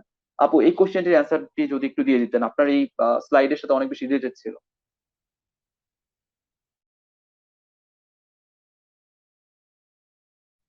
আপু আপনার মাইকটা আনমিউট করে কথা বললে ভালো হয়। হ্যাঁ, ফাহিম শুনতে পাচ্ছো? জি আপু, এখন শুনতে পাচ্ছি। আচ্ছা, মানে আমি যদি বলি যে অ্যাপ্লিকেশন ফিটা হচ্ছে পার ইউনিভার্সিটি আমার হচ্ছে গিয়ে $70 to $100 ইউএসডি এইরকম একটা পরিমাণ লাগে প্রত্যেক ইউনিভার্সিটিতে অ্যাপ্লিকেশন করতে। তো এই পরিমাণটা হচ্ছে ভ্যারি করে, এক এক ইউনিভার্সিটিতে এক এক রকম লাগে। কোনো কোনো ইউনিভার্সিটিতে $75 বা $80 বা কোনো কোনো ইউনিভার্সিটিতে 90 বা $100 লাগে। সো এই রেঞ্জটা হচ্ছে 70 থেকে 100 ইউএসডি পার ইউনিভার্সিটি। এবং হচ্ছে আরেকটা যেটা বললো যে একটা ইউনিভার্সিটিতে অ্যাপ্লিকেশন করে সেখানে সিলেক্টেড নাও হতে পারে, সেক্ষেত্রে কি অন্য ইউনিভার্সিটিতে অ্যাপ্লিকেশন করবো কিনা। আমি বলবো যে যদি হচ্ছে গিয়ে ইউএসএ তে এরকম আপনার টার্গেট থেকে থাকে যে আপনি ওখানে পড়বেন, তো সেক্ষেত্রে আসলে একটা ইউনিভার্সিটি কখনো আমি সাজেস্ট করবো না বা এটা কেউই করবে না। আপনাকে কমপক্ষে 3-4টা বা 5-6টা ইউনিভার্সিটি, আমি বলবো যে এটা হচ্ছে একেবারে সর্বনিম্ন। যদি হচ্ছে গিয়ে আপনি করতে চান সেক্ষেত্রে আপনার হচ্ছে গিয়ে সেটাই বেটার হবে যে আপনি আপনার ক্রাইটেরিয়া অনুযায়ী আপনি চুজ করে নিলেন ইউনিভার্সিটিটা। এরকম না যে আপনাকে সবসময় টপ র্যাঙ্ক ইউনিভার্সিটি চুজ করতে হবে, কিংবা আমি আসলে আমি নিজেও এটা কখনো বিলিভ করি না যে আমি হাই র্যাঙ্ক ইউনিভার্সিটিতে না যেতে পারলে আমি লাইফে কিছু করতে পারবো না। ব্যাপারটা হচ্ছে আমাদের দেশে যেহেতু বাইরে যাওয়ার সংখ্যাটা খুবই কম, তো আমরা অনেক কিছুই কম জানি। তো ব্যাপারটা হচ্ছে যে আমার একটা ইউনিভার্সিটি অনেক ভালো হতে পারে, কিন্তু সেই ইউনিভার্সিটিতে আমার সাবজেক্টে এবং আমি যেই জায়গাটাতে কাজ করতে চাচ্ছি সেই ল্যাবটা ঠিক মতো কাজ করে কিনা সেটা জানাটা আসলে অনেক ইম্পর্টেন্ট। তো সেই ক্ষেত্রতে মনে করেন আপনি র্যাঙ্ক করেন, আপনি হয়তো আমি বলবো যে আপনি যে কটা ইউনিভার্সিটিতেই অ্যাপ্লিকেশন করতে চান এটা আপনার উপর, পুরোটাই আপনার উপর। কিন্তু এরকম কখনো করবেন না যে আমি 10টা ইউনিভার্সিটি সিলেক্ট করলাম, 10টায় টপ র্যাঙ্ক, এটা না। আপনি হয়তো তার মধ্যে থেকে আপনি 5টা করলেন টপ র্যাঙ্ক, 2-3টা হচ্ছে গিয়ে মিডলে রাখেন, আর 2-3টা হচ্ছে গিয়ে একটু লোয়ার র্যাঙ্কের রাখেন। এইভাবে করে ইউনিভার্সিটি গুলো চুজ করেন, সেক্ষেত্রে আপনার জন্য সুবিধা হবে। কারণ এটা কখনোই হবে না যে আপনি একটা ইউনিভার্সিটি করলেই সেখানেই সিলেক্ট হয়ে যাবেন। এই সংখ্যাটা যদিও খুবই কম, হয় না আমি সেটা বলবো না, সংখ্যাটা খুবই কম। আহ, তো এই ব্যাপারে হচ্ছে আহ, একটু গুরুত্বের সাথে চিন্তা ভাবনা করে ইউনিভার্সিটি সিলেক্ট করতে হয়। এবং শুধু একটা ইউনিভার্সিটি সিলেক্ট করে আমি একটাতে করলাম, এটা অনেকটা বেশি রিস্কি হয়ে যায়। ফাহিম। আচ্ছা আপু, অসংখ্য ধন্যবাদ। আমরা এখন আপাতত আর কোনো কোশ্চেনে না যাই, আমরা হচ্ছে আমাদের আলোচনা শেষে আপনাদের কোশ্চেন গুলো আপনারা করে রাখুন, আমরা অবশ্যই শেষে সব ধরনের কোশ্চেনের উত্তর দিব।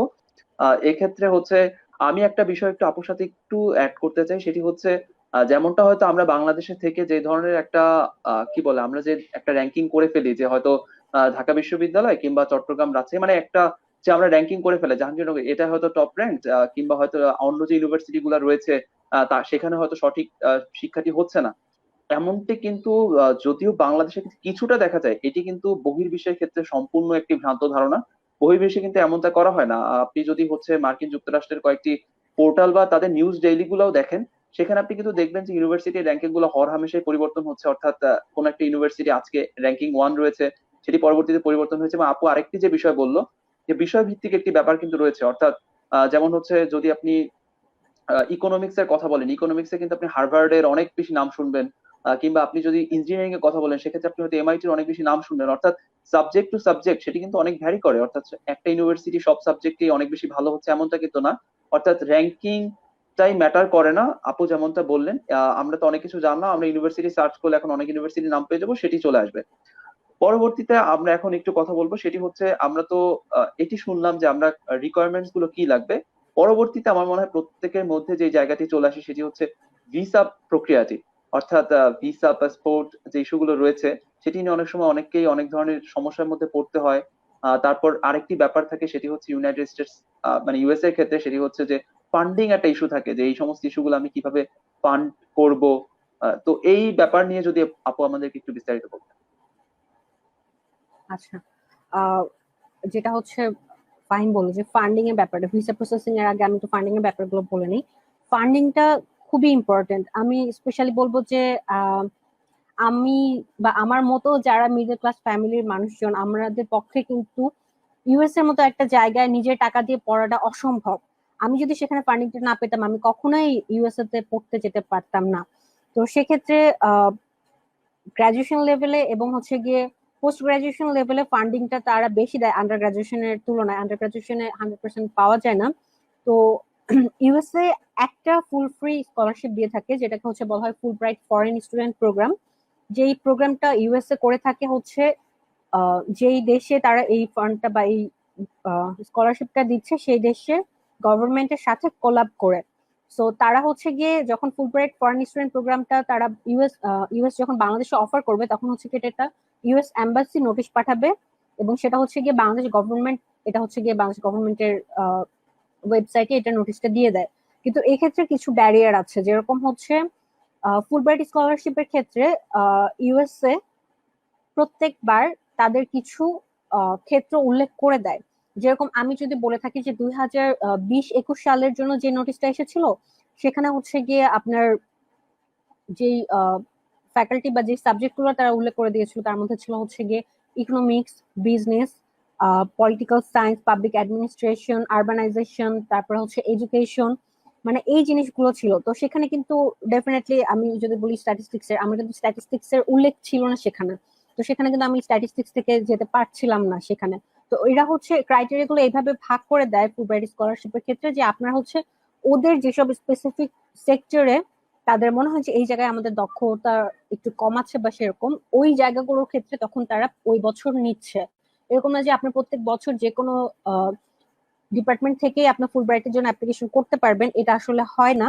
দ্বিতীয়ত যেটা হয়, ফুল ব্রাইট স্কলারশিপের ক্ষেত্রে তারা প্রাধান্য দিয়ে থাকে হচ্ছে কোন দেশের যে ফ্যাকাল্টি গুলো আছে ইউনিভার্সিটি, তাদেরকে মেইনলি প্রাধান্য দিয়ে থাকে। এছাড়া হচ্ছে গিয়ে যারা রিসার্চ অর্গানাইজেশন গুলোতে কাজ করছে তাদেরকে প্রায়োরিটি দিয়ে থাকে। তাছাড়া হচ্ছে কাইন্ড অফ পাবলিক এবং প্রাইভেট সেক্টরে যারা জব করে তাদেরকেও দিয়ে থাকে, কিন্তু এই দুই ক্যাটাগরির মানুষদেরকে একটু বেশি প্রায়োরিটি দিয়ে থাকে, যেহেতু তাদের যে কাজগুলো থাকে এবং এক্সপিরিয়েন্স যেগুলো থাকে, সেগুলো হচ্ছে গিয়ে আরো বেশি যেন তাদের, মানে তারা সেই কাজের মূল্যায়ন গুলো যেন ওখানে আরো বেশি করতে পারে, এবং যে এক্সপিরিয়েন্স গুলো তারা এখানে গেইন করে সেটা আসলে তাদের জন্য অনেক বেশি প্লাস পয়েন্ট নিয়ে আসে তাদের হচ্ছে গিয়ে ফুল ব্রাইট স্কলারশিপের ক্ষেত্রে। তো সেক্ষেত্রে আমি বলবো যে ফুল ব্রাইট স্কলারশিপ পাওয়াটা একটু টাফ এই ক্ষেত্রে। মানে যে পেয়ে যায় সে one of the lucky person.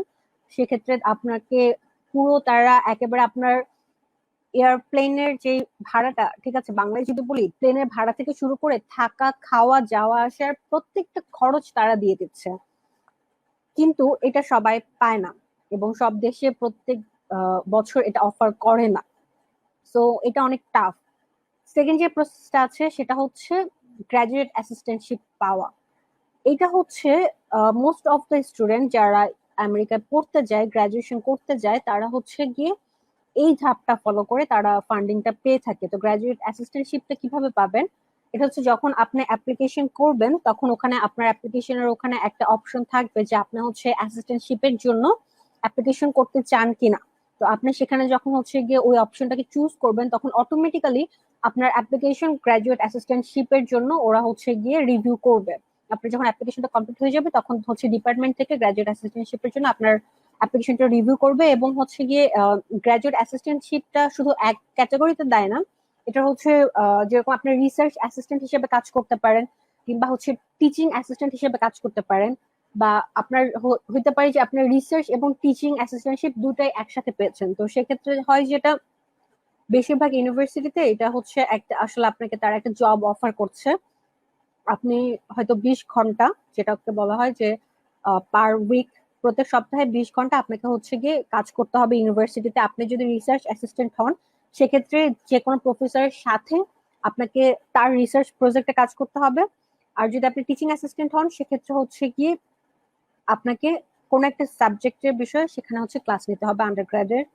এবং আপনি যদি শুধুমাত্র গ্রাজুয়েট অ্যাসিস্ট্যান্ট হন, সেক্ষেত্রে আপনাকে যে কোনো কাজ তারা দিতে পারে, আইদার টিচিংও দিতে পারে, রিসার্চও দিতে পারে, অথবা এরকম হতে পারে যে আপনি আহ, তাদের যে ল্যাব গুলো আছে, কম্পিউটার ল্যাব কিংবা লাইব্রেরি কিংবা হচ্ছে গিয়ে এরকম যে জায়গাগুলো আছে, অফিসের ফ্রন্ট ডেস্ক, মানে এইরকম জায়গাগুলোতে তারা হয়তো আপনাকে কাজের জন্য নিচ্ছে।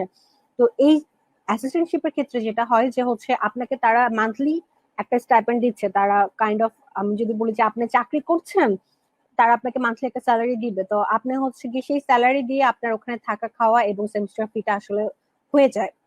ঠিক আছে, এটা হচ্ছে আপনার পুরো ফান্ডিং প্রসিডিওরটা কিভাবে গেল সেটা বললাম। এখানে কিছু কিছু বিষয় খেয়াল রাখতে হয়, সেটা হচ্ছে আহ, আমি যখন ফান্ডিং এ যাব, ফান্ডিং এর পর যদি আমি বলি যে ভিসা প্রসেসিং, ভিসা প্রসেসিংটা কিভাবে হয়, তো সেক্ষেত্রে আমি আসলে ফান্ডিং এর সাথে রিলেটেড একটা কাজ আছে যেটা ভিসার জন্য লাগে। সেটা হচ্ছে যেহেতু আপনি যখন অ্যাসিস্ট্যান্টশিপ পাবেন, এটা আপনার জন্য আসলে 100% ফুলফিল হচ্ছে না। আপনাকে কিছু পরিমাণ তারা ওয়েভ করছে এবং কিছু আপনাকে পে করছে। আপনি যেটা বেতন পাচ্ছেন সেখান থেকে একটা সামান্য অংশ আপনাকে পে করতে হবে। কিন্তু এটা ইউনিভার্সিটি কখনো চায় না যে আপনি আপনার যে টাকাটা তারা পে করছে সেখান থেকে পে করবেন। তারা এটা অ্যাসুরেন্স চায় যে আপনাকে হচ্ছে ওই পরিমাণ ক্ষমতাটা আছে ওই টাকাটা পে করার। সেক্ষেত্রে আমাদের দেশে যেটা আমরা সহজ বাংলায় যেটা বলি যে গ্যারান্টার খুঁজি, যে হচ্ছে গিয়ে গ্যারান্টার লাগে একটা। ইউএসএ তে যাইতে গেলে দেখা যায় যে এটা শুধু ইউএসএ ক্ষেত্রে না, অনেক দেশে যাইতে গেলে হচ্ছে গ্যারান্টার লাগে, যে আমরা বলি যে আমি গ্যারান্টার পাচ্ছি না, বা আমি হচ্ছে গিয়ে কে গ্যারান্টার হবে জানি না। এই ক্ষেত্রটা কিভাবে আসে আমি এটা একটু এক্সপ্লেন করতে চাচ্ছি। সেটা হচ্ছে যখন আপনি অ্যাসিস্ট্যান্টশিপ পেয়ে যাবেন, তারপরেও আপনাকে যখন বলা হবে যে একটা ছোট্ট একটা অ্যামাউন্ট বলা হবে যে আপনি হচ্ছে গিয়ে এইটুকু অ্যামাউন্ট পে করবেন। যেরকম আমি বলি যে ফর এক্সাম্পল যদি এরকম ধরি যে আপনি হচ্ছে গিয়ে পার মান্থ 20,000 ইউএসডি, সরি পার ইয়ার আপনাকে 20,000 ইউএসডি পে করবে ইউনিভার্সিটি থেকে। সেখান থেকে মনে করেন যে আপনাকে ওখানে বলা থাকলো ইউনিভার্সিটির ওয়েব পেজে যে আপনি হচ্ছে গিয়ে যে পোর্শনটা আপনি টিউশন ফি ম্যাক্সিমাম পোর্শন হচ্ছে ওয়েভ করে দিচ্ছে, বাকি হয়তো 2-3 হাজারের মতো থাকছে, সেটা আপনাকে পে করতে হবে। তো ওই 2-3 হাজার ইউএসডি দেখানোর জন্য আপনার ব্যাংক স্টেটমেন্ট লাগবে। সেই ব্যাংক স্টেটমেন্টটা এরকম না যে ওই টাকাটা আপনি বিদেশে নিয়ে যাবেন উঠায়, সেরকম হয় না আসলে। সেটা হচ্ছে যে একজন গ্যারান্টার থাকবে যার ব্যাংক অ্যাকাউন্টে, যখন আপনি তার ব্যাংক স্টেটমেন্টটা নেবেন সেই তখন ওই পরিমাণ টাকাটা তার ব্যাংক অ্যাকাউন্টে থাকবে। শুধু ওই স্টেটমেন্টটা ব্যাংক থেকে তুলে নিয়ে এসে সেটা হচ্ছে আপনি এটা ইউনিভার্সিটিতে এবং হচ্ছে গিয়ে যখন আপনি ভিসা ইন্টারভিউ ফেস করবেন ওই ভিসা অফিসারকে শো করবেন। তো এটা এমন না যে তারা হচ্ছে ব্যাংকে ফোন দিয়ে খোঁজ নিয়ে দেখবে যে আসলেই তার অ্যাকাউন্টে এত টাকা আছে কিনা, কিংবা হচ্ছে গিয়ে মানে ব্যাংক স্টেটমেন্ট যে দিচ্ছে সে আপনাকে মানে আপনার বাবা ভাই বা চাচা মানে নিজের হতে হবে এরকম না, এটা যে কেউ হচ্ছে গিয়ে আপনাকে ফান্ডটা দিতে পারে। আমি এখানে হচ্ছে যেটা আপনারা স্ক্রিনে দেখতে পাচ্ছেন এই পুরো প্রসিডিউরটা কিন্তু হচ্ছে কি ইউনিভার্সিটি যেটা আমাকে ডিরেক্ট লেটারে লিখেছে, আমি এক্স্যাক্টলি ওইটাই হচ্ছে গিয়ে তুলে ধরেছে যেন আপনারা এই জিনিসটা একটু ভালোভাবে বুঝতে পারেন যে ব্যাংক স্টেটমেন্ট কিভাবে নিতে হচ্ছে এবং কিভাবে এটা কাজ করছে। তো এখানে অবশ্যই মানে আপনারা দেখতে পাচ্ছেন যে লেখা আছে যে এটা ব্যাংক স্টেটমেন্টের যদি আপনার নিজের ব্যাংকের অ্যাকাউন্টে থাকে সেটা তো অবশ্যই বেটার, সেটা আলহামদুলিল্লাহ আপনি নিজে সেটা স্পন্সর করতে পারলেন। আর যদি সেটা না হয় সেক্ষেত্রে আপনার স্পন্সর যে কেউ হতে পারে, আপনার বাবা মা ভাই বোন চাচা চাচি থেকে শুরু করে ইভেন ফ্রেন্ডও হইতে পারে, যে আপনার ফ্রেন্ডের অ্যাকাউন্টে হচ্ছে টাকা আছে, সেও আপনাকে দিতে পারে, শো করতে পারে। এরকম না যে সেটার জন্য আপনার ফ্রেন্ডকে হচ্ছে গিয়ে টাকাটা আপনাকে তুলে দিতে হবে, এরকম আসলে কিছুই না। কিংবা হচ্ছে গিয়ে অনেকে বলে থাকে যে আহ টাকা হচ্ছে গিয়ে আমি সেদিন থেকে শো করব, তারপর থেকে হচ্ছে গিয়ে এতদিন পর্যন্ত ট্রানজাকশন করতে পারবো না, এরকমও আসলে কিন্তু কিছু না। এরকম যেটা ভয় অনেকেই পেয়ে থাকে যে হয়তো ওই টাকাটা আমাকে রেখে দিতে হবে, এরকম আগামী হচ্ছে গিয়ে ও যতদিন পড়তে যাবে ততদিন ওই টাকাটা আমাকে ব্যাংকে রেখে দিতে হবে, উঠাতে পারবো না, এরকম আসলে কিছু না। আর সেকেন্ড যেটা হচ্ছে যে আপনার স্পন্সর হবে, আহ, এটা হচ্ছে গিয়ে মানে তার ব্যাংক অ্যাকাউন্ট থেকেই শো করতে হবে এবং লিগাল হচ্ছে গিয়ে স্টেটমেন্টটাই লাগবে, ব্যাংকের প্রপার সাইন দিয়ে, যেটা হচ্ছে ব্যাংকের যারা কর্মচারী বা কর্মকর্তা আছে তারা প্রপার ওয়েতে সাইন দিয়ে যে স্টেটমেন্টটা দিবে সেটাই দিতে হবে আপনাকে। আরেকটা যেটা বলবো যে হচ্ছে গিয়ে ভিসা প্রসেসিং এর ক্ষেত্রে এই যে যে কয়েকটা বিষয় আপনারা দেখতে পাচ্ছেন এখানে যেগুলো লাগে, যে ব্যাংক স্টেটমেন্টের পাশাপাশি আপনাকে ইউনিভার্সিটি যে অ্যাসিস্ট্যান্টশিপটা দিচ্ছে, অফার লেটার যেটা দিচ্ছে সেই অফার লেটারের কপি লাগবে। এবং এই জিনিসগুলো আসলে আপনি প্রথমে ইউনিভার্সিটিকে ব্যাংক স্টেটমেন্টটা পাঠাবেন, তারা সেটা একসেপ্ট করে তারপরে আপনাকে I-20 ফর্ম পাঠাবে, যেটা হচ্ছে গিয়ে ইউএস ইমিগ্রেশন সেন্টারে যখন আপনি জমা দিবেন I-20 ফর্মে ওখানে আপনার সব ইনফরমেশন লেখা থাকবে যে আপনি আসলে কত টাকা আপনি হচ্ছে গিয়ে ইউনিভার্সিটি থেকে পাচ্ছেন এবং হচ্ছে আপনার টিউশন ফি কতটা ওয়েভ করা হয়েছে এবং আপনি ব্যাংকে কত টাকা আপনাকে ওখানে শো করতে হচ্ছে সব লেখা থাকবে। I-20 অনেক ইউনিভার্সিটি থেকে হচ্ছে গিয়ে দেখা যায় যে অনেক সময় একটু তাড়াহুড়া করে আপনাকে যে I-20 পাঠাচ্ছে সেখানে কোনো ইনফরমেশন ভুল আছে বা হচ্ছে গিয়ে একটু মিস্টেক হয়ে যাচ্ছে। তো I-20টা খুব ভালো করে চেক করতে হয় ভিসা অ্যাপ্লিকেশন করার আগে। I-20 হাতে পাওয়ার পরে আপনি হচ্ছে গিয়ে ভিসা অ্যাপ্লিকেশনটা করবেন। সেটা আপনি তখন USCIS যেটা বলা হয় ইমিগ্রেশন সেন্টার, যেটা সেইটা ওয়েবসাইটে যে করেন বা যেভাবেই করেন, সেখানে কিছু প্রসিডিওর আপনাকে ফলো করে কিছু ফি দিয়ে তারপরে হচ্ছে আপনাকে অ্যাপ্লিকেশনটা করতে হবে। এটা হচ্ছে কাইন্ড অফ পুরো ভিসা প্রসেসিং যেটা বলেন আপনার প্রসিডিওর, সেটা আর কি। ফাহিম।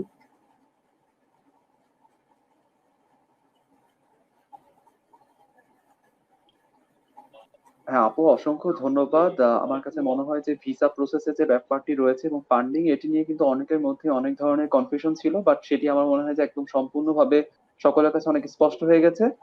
এবং আমরা আগে বলেছিলাম আমরা স্লাইডটি কিন্তু আপনাদেরকে পরবর্তীতে প্রদান করব, তো সেটি দেখলে আমার মনে হয় আরো কোনো এটি নিয়ে কোনো সমস্যা থাকবে না। আমার মনে হয় যে আমরা এই ভিসা প্রসেস বা এই যে স্টেট ব্যাংক স্টেটমেন্ট, এটি নিয়ে অনেক বেশি চিন্তিত থাকি। আসলে এটি কিন্তু তেমন কোনো জটিল প্রক্রিয়া নয়, এটি একটি সহজ একটি প্রক্রিয়া।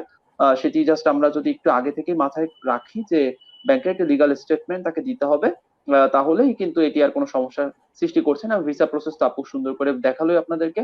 আমার কাছে মনে হয় যে এটি নিয়ে আর কোনো প্রশ্ন বা এটি নিয়ে আর কোনো ধরনের সংশয় থাকবে না ভবিষ্যতে। আমার কাছে মনে হয় যে পরবর্তী যে আরেকটি প্রশ্ন বা জায়গা জানতে চাবো সেটি হচ্ছে, আমরা সকলে জানি আজকে যে ওয়েবিনারটি সেটির আয়োজনের পিছনে আমরা রাঁচি ইউনিভার্সিটি এগ্রিকালচার ক্লাব আয়োজন করেছি। এটি আমাদের ক্লাবে যারা মেম্বার ছিল অনেকের একটা প্রশ্ন ছিল সম্বন্ধিত, সেই প্রশ্নটি আমি আপনাকে এখন করতে যাচ্ছি। সেটি হচ্ছে যে এগ্রিকালচার বলি বা আমরা বোটানি বা এই ধরনের সাবজেক্ট গুলো, এগুলোকে কিন্তু আমরা basically life science related subject বলে থাকি। তো লাইফ সায়েন্স রিলেটেড সাবজেক্ট বা এগ্রিকালচার যে সাবজেক্ট গুলো রয়েছে, এই ধরনের যারা ব্যাকগ্রাউন্ড স্টুডেন্ট রয়েছে তাদের জন্য আসলে কেমন স্কোপ রয়েছে, তাদের সাবজেক্ট চয়েসটি কেমন হতে পারে? আপু শুরুতে একটি কথা বলেছিলেন যে যে ধরনের কোর্স রয়েছে আমরা কিন্তু সেটিতে পরবর্তীতে মাস্টার্স পিএইচডি করতে পারি। এটি নিয়ে আমরা এখন আমাদের আপুর কাছে শুনবো একটু ডিটেলসে। আপু, স্কোপ গুলো যদি একটু বলতেন। আচ্ছা, লাইফ সায়েন্সের স্কোপের ক্ষেত্রে যদি আমি বলতে চাই, আমি যেটা আগে বলেছি যে সায়েন্সে যারা পড়ে তাদের স্কোপটা কিন্তু আসলে অনেক বেশি ইউএসএ। কারণ হচ্ছে গিয়ে ইউএসএ সবার আসলে সেরকম হায়ার এডুকেশনের আগ্রহটা অনেক কম থাকে ইউএসএ যেসব স্টুডেন্ট রয়েছে তাদের। এবং সায়েন্সের ব্যাকগ্রাউন্ডে যেটা হয় যে তারা হচ্ছে সুযোগ সুবিধাটা ওই ক্ষেত্রে একটু বেশি পায় সায়েন্সে যারা থাকে তাদের জন্য। তো লাইফ সায়েন্সের ক্ষেত্রে আমি বলবো যেটা যে যারা লাইফ সায়েন্সে পড়ে তাদের সেক্টরটা আসলে অনেক প্রসারিত। যেরকম এখানে হচ্ছে যারা স্ক্রিন দেখছে তারা দেখতে পাচ্ছে যে আসলে মোর দেন 30 মেজর থাকে শুধুমাত্র এগ্রিকালচারের বেসড, মানে যারা এগ্রিকালচার নিয়ে পড়ছো, যারা এগ্রিকালচার ফ্যাকাল্টিতে আছো, তাদের জন্য তুমি চিন্তা করো যে 30টার বেশি হচ্ছে গিয়ে তারা মেজর এগ্রিকালচার রিলেটেড ফিল্ডে অফার করে থাকে। তার মানে কি সেই এরিয়াটা আসলে অনেক ভাস্ট। যেরকম এখন যদি তো বলি যে এখানে যদি আমি হচ্ছে গিয়ে কিছু শো করতে চাই যে কোন কোন সাবজেক্ট গুলাতে বা কোন কোন হচ্ছে গিয়ে ফিল্ড গুলাতে যে আমি কাজগুলো করতে পারি, তো সেক্ষেত্রে যদি বলবো যে এগ্রিকালচার নিয়ে পড়ছে, যার হচ্ছে গিয়ে এগ্রিকালচার সাবজেক্ট নিয়ে যে পড়ছে তার কিন্তু হচ্ছে হর্টিকালচার থাকছে কোর্স হিসেবে। তো সেক্ষেত্রে হচ্ছে গিয়ে অ্যাগ্রোনমি থাকছে বা ক্রপ সায়েন্স থাকছে। তো সেক্ষেত্রে কিন্তু সে যখন বাইরে পড়তে যাবে সেক্ষেত্রে সে এইসব কিন্তু মেজর হিসাবে নিতে পারে। সে যদি হচ্ছে গিয়ে এরকম হয় যে আন্ডার গ্রাজুয়েশনে সে এগ্রিকালচারে ছিল কিন্তু সে কোনো প্রজেক্ট করেছে স্পেসিফিক্যালি হর্টিকালচারের উপর কিংবা স্পেসিফিক্যালি ক্রপ সায়েন্সের উপর, সেক্ষেত্রে কিন্তু সে তার ওই কাজটা শো করে সে তখন মাস্টার্স এর জন্য ওই ফিল্ডে যেতে পারে, ওইটা মেজর করে সে এটা যেতে পারে। ঠিক আছে। এরপরে আমি বলবো যে যদি কাজের ক্ষেত্রে বলি, সেক্ষেত্রে হচ্ছে গিয়ে প্রচুর রিসার্চের কাজ হচ্ছে, এগ্রিকালচার বেসড কাজ আছে। ইভেন আমি যদি হচ্ছে গিয়ে একটা কাইন্ড অফ ছোট্ট একটা এক্সাম্পল দেই যে আসলে কতটা গুরুত্বপূর্ণ লাইফ সায়েন্স ইউএসএ তে। আমরা হচ্ছে গিয়ে ইউএস এর নিউ ইয়র্কে যে হচ্ছে জেএফকে এয়ারপোর্টটা আছে, ওখানে হচ্ছে একজন একজন আসলে কয়েকজন ফুড ইন্সপেক্টর থাকেন, যাদের কাজই হচ্ছে শুধুমাত্র বাহিরের দেশগুলো থেকে যারা ইউএসএ তে এন্ট্রি নিচ্ছে, তারা যাওয়ার সময় এন্ট্রি নেওয়ার সময় কোনো হচ্ছে কাইন্ড অফ রোগ বহন করে নিচ্ছে কিনা কোনো ফলের সাথে বা কোনো সবজির সাথে বা কোনো ভেজিটেবলের সাথে, কাইন্ড অফ এগ্রিকালচারের যে কোনো প্রোডাক্টের সাথে যেন হচ্ছে গিয়ে কোনো ধরনের ওইসব প্রোডাক্টের সাথে কোনো রোগ জীবাণু না নিয়ে ইউএসএ তে এন্ট্রি করতে পারে সেটা চেক করে। ইভেন হচ্ছে গিয়ে ওখানে তারা এই ফুড গুলো ডিস্ট্রয় করে দেয়। কোনো ধরনের হচ্ছে এগ্রিকালচার ফুড আসলে তারা এন্ট্রি করতে দিতে চায় না। কিছু ক্যাটাগরির ফুড আছে যেগুলো তারা অ্যালাউ করে না। যখন অন্যান্য দেশ থেকে মানুষ যায় তাদের হচ্ছে সাথে এই জিনিসগুলো নিয়ে, তখন তারা ওইটা ফেলে দেয়। বা এইটা শুধুমাত্র এইটুকু, এই জিনিসটা চেক করার জন্য কিন্তু তাদের ওখানে একটা কাইন্ড অফ ফুড ইন্সপেক্টর আছে। সো ডেফিনেটলি তাদের স্কোপ গুলো কিন্তু অনেক বেশি, যেহেতু ছোট ছোট জায়গাগুলো থেকে কিন্তু তাদের স্কোপ গুলো তৈরি হচ্ছে, এবং যেহেতু এত বড় একটা দেশ এবং এত বড় একটা জায়গার সুযোগ সুবিধা কিন্তু অনেক বেশি। তো সেক্ষেত্রে তোমার মনে করো যে এগ্রিকালচার থেকে যে যারা হচ্ছে লাইফ সায়েন্সে, তাদের মনে করো যে বায়োলজিক্যাল টেকনিশিয়ান হিসেবে তাদের কাজের ক্ষেত্রটা অনেক বেশি আছে, কিংবা রিসার্চার হিসেবে যে কোনো জায়গায় তুমি রিসার্চ করবা যে কোনো বায়োলজিক্যাল ফিল্ডে, সেটা হিসেবে তুমি কাজ করতে পারো। কিংবা হচ্ছে গিয়ে তুমি এডুকেশনে থাকতে চাচ্ছ, যে তুমি হচ্ছে গিয়ে তোমার সাবজেক্টটাতেই তুমি হচ্ছে কোনো ইউনিভার্সিটিতে ঢুকতে পারো, কিংবা হচ্ছে স্কুল কলেজ ওখানে প্রচুর হাই স্কুল মিড স্কুল আছে, ওখানেও ঢুকতে পারো। সো আমি বলবো যে এরকম না যে লাইফ সায়েন্সের স্কোপটা, হয়তো ইঞ্জিনিয়ারিং সেক্টর থেকে অনেকে ভাবতে পারে যে ইউএসএ তে কিন্তু মোস্ট অফ দ্য টাইম আমাদের দেশ থেকে ইঞ্জিনিয়াররাই যেয়ে থাকে। তো সেক্ষেত্রে আমি বলবো যে এরকম না যে ইঞ্জিনিয়ারদের সুযোগটাই বেশি আছে আর অন্যদের নাই। ব্যাপারটা আসলে এরকম না, সুযোগ সবারই আছে।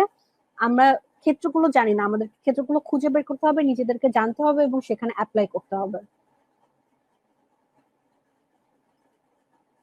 ফাইন।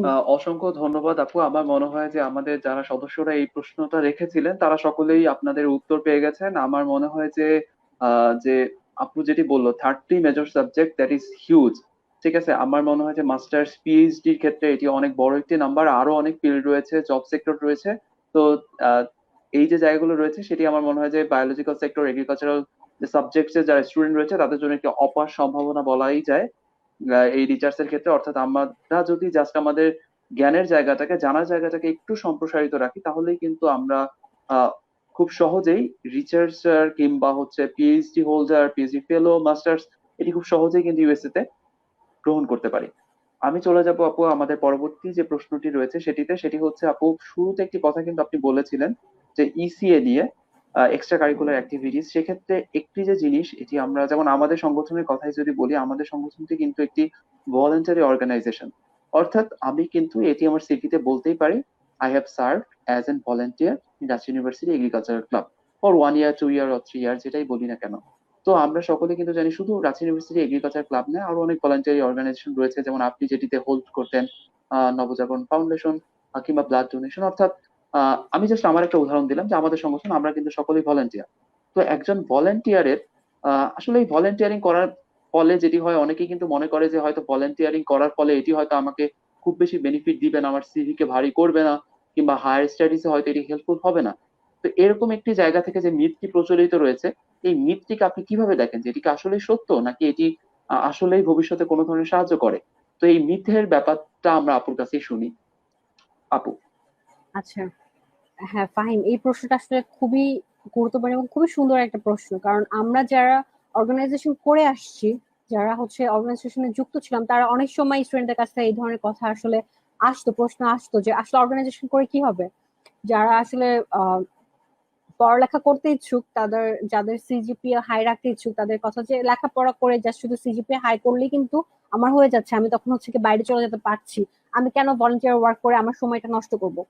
এটা সম্পূর্ণই একটা ভ্রান্ত ধারণা। ঠিক আছে, আমি বলবো যে যে কোনো ভলান্টিয়ার ওয়ার্ক, ওরা বাইরের দেশগুলোতে এটা অনেক বেশি পরিমাণে ইমফেসাস দেওয়া হয়। যে কোনো ভলান্টিয়ার ওয়ার্ক, সেটা একটা ছোট কাজও যদি তুমি করো, তারা সেইটাও অনেক গুরুত্বের সহকারে দেখে। কারণ ওরা শুধু এটা মানে এটা চাইবে না যে তুমি শুধু একজন একাডেমিক পার্সন হবে, তুমি শুধুমাত্র একাডেমিক পার্সন হবে, তুমি শুধু বই দেখবে বা হচ্ছে গিয়ে এই গণ্ডিতেই থাকবে, এটা আসলে ওরা প্রেফার করে না। এখানে আরেকটা যে বিষয়টা কাজ করে, যখন তুমি অ্যাজ এ ইন্টারন্যাশনাল স্টুডেন্ট ওখানে তুমি অ্যাপ্লিকেশন করছো, ওরা তোমার কোন ক্রাইটেরিয়াটা দেখে বুঝবে যে তুমি এই জায়গাটায় এসে থাকার উপযুক্ত কিনা। স্বাভাবিক, আমার দেশ, আমার কালচার, আমার এনভায়রনমেন্ট, ওয়েদার সবকিছুই কিন্তু ইউএস এর থেকে ডিফারেন্ট। সো সেক্ষেত্রে যখন একটা ইউনিভার্সিটি স্টুডেন্টকে ওরা একসেপ্ট করে ইন্টারন্যাশনাল স্টুডেন্ট হিসেবে, কিছু জিনিস কিন্তু ওরা ক্রাইটেরিয়াতে নজরে রাখে। অবশ্যই একটা অর্গানাইজড ছেলে বা মেয়ে যে অ্যাপ্লিকেশন করে, তার গুরুত্বটা ওদের কাছে একটু বেশি থাকে। কারণ আমি যখন একটা ভলান্টিয়ার ওয়ার্ক বা যে কোনো একটা অর্গানাইজেশনের সাথে যুক্ত থাকবো, যে কোনো কম্পিটিশনে যাব, ওয়ার্কশপ করব, সেমিনার করব, সেক্ষেত্রে কিন্তু এটা শো করে যে আমি কতটা অ্যাডাপটিভ কতটা কোঅপারেটিভ সবার সাথে কাজ করার ক্ষেত্রে, কতটা পাংচুয়াল, এবং আমার মধ্যে শুধুমাত্র পড়ালেখা করাটা না, আরো যেসব মানবিক গুণগুলো আছে সেগুলো কিন্তু বিদ্যমান। সেটা কিন্তু এইভাবেই আমি প্রমাণ করতে পারি ওদের কাছে, যে আমি যখন কাজগুলো করছি, আমি আমার সিজিপিএ ভালো রেখে বা আমার এই সিজিপিএ দিয়ে আমি হচ্ছে কাজ করার পাশাপাশি, মানে পড়ালেখার পাশাপাশি আমি যখন কাজ করছি এই সব অর্গানাইজেশনে, তার মানে কি আমার অ্যাবিলিটি, আমার কোয়ালিটি এটা অনেক বেশি অন্যান্যদের তুলনায়, সেটা কিন্তু অবশ্যই এটা প্রুভ করে। ইভেন ওদের দেশে এরকম আছে যে হাই স্কুলে যারা হচ্ছে গিয়ে ভলেন্টিয়ার ওয়ার্ক যাদের অনেক বেশি থাকে, তাদের যদি সিজিপিও একটু কম থাকে, তারপরেও কিন্তু ওরা হচ্ছে গিয়ে ইউনিভার্সিটি, ভালো ভালো ইউনিভার্সিটি গুলো ওদেরকে লুফে নেয়। কারণ ওরা জানে যে এই ছেলে বা এই মেয়ে শুধুমাত্র গদবাথা পড়ুয়া যে স্টুডেন্ট, তার থেকে ওকে দিয়ে আমার কাজটা একটু বেশি হবে। আমি যখন ওকে একটা প্রজেক্ট দিব তখন সে খুব ভালোভাবে সে প্রজেক্টটা রান করাতে পারবে। ইভেন আমার যখন হচ্ছে ল্যাবে কোলাবোরেটিভ ওয়ার্ক হবে, তখন কিন্তু সেই ল্যাবেও সে কাজগুলো ভালোভাবে করতে পারবে, কারণ সে কোঅপারেটিভ বা কোলাবোরেটিভ ওয়ার্ক গুলা করে এসেছে বাইরে থেকে। তো এই জায়গাগুলোর থেকে, এই ক্ষেত্রগুলোর থেকে volunteer work is very important. Like আমি অবশ্যই স্টুডেন্টদেরকে বলবো যে যারা যুক্ত আছো তারা তো অবশ্যই খুবই ভালো, তোমরা যুক্ত আছো, যুক্ত থাকো। এবং যারা নেই, আমি বলবো যে চেষ্টা করো যুক্ত হওয়ার, শুধু ভলান্টিয়ার ওয়ার্কের ক্ষেত্রে না যে একটা অর্গানাইজেশন আমাকে করতেই হবে আর এটাই করলাম সেটা না। তুমি বিভিন্ন অর্গানাইজেশন অনেক সময় বিভিন্ন ট্রেনিং অফার করে, বিভিন্ন সেমিনার অফার করে, ওয়ার্কশপ অফার করে, তুমি সেগুলো করো, সেগুলো কিন্তু তোমার সিভি কে অনেক বেশি এনরিচ করবে। শুধুমাত্র হায়ার স্টাডির ক্ষেত্রে কিন্তু না, ইভেন তোমার হচ্ছে তুমি যখন জব করতে যাবা পাবলিক সেক্টরে না, যে যদি কোনো প্রাইভেট সেক্টরে যেতে চাও বাংলাদেশের, এসব ক্ষেত্রে কিন্তু এই এক্সট্রা কারিকুলার অ্যাক্টিভিটিস গুলো অনেক গুরুত্বপূর্ণ ভূমিকা পালন করে। তো আমি এরকমও আমার হচ্ছে পরিচিত আছে যে শুধুমাত্র অর্গানাইজেশনাল স্কিলের কারণে, তার অর্গানাইজেশনাল স্কিল অনেক হাই, এই কারণে তাকে হচ্ছে কোম্পানি নিয়ে নিচ্ছে। ঠিক আছে, তার সিজিপিএ কিন্তু খুব একটা ভালো ছিল না, এরকমও হচ্ছে। বাইরের ক্ষেত্রে এটা আরো বেশি হয়, বাইরের স্কলারশিপের ক্ষেত্রে যে কোনো ধরনের ওয়ার্ক, ভলেন্টিয়ার হোক কিংবা যে কোনো সেমিনার হোক বা যে কোনো একটা ছোট ট্রেনিং হতে পারে, হতে পারে যে তুমি হচ্ছে আরইউএসএ থেকে ওরা একটা ওয়ার্কশপ করেছে, তুমি সেখানে জয়েন করেছো, সেখানে অ্যাটেন্ড করেছো, সেটাও হতে পারে, এটাও অনেক গুরুত্বের সাথে ওরা দেখে। ঠিক আছে, সো আমি বলবো volunteer work it's very important for everywhere except from like public sector.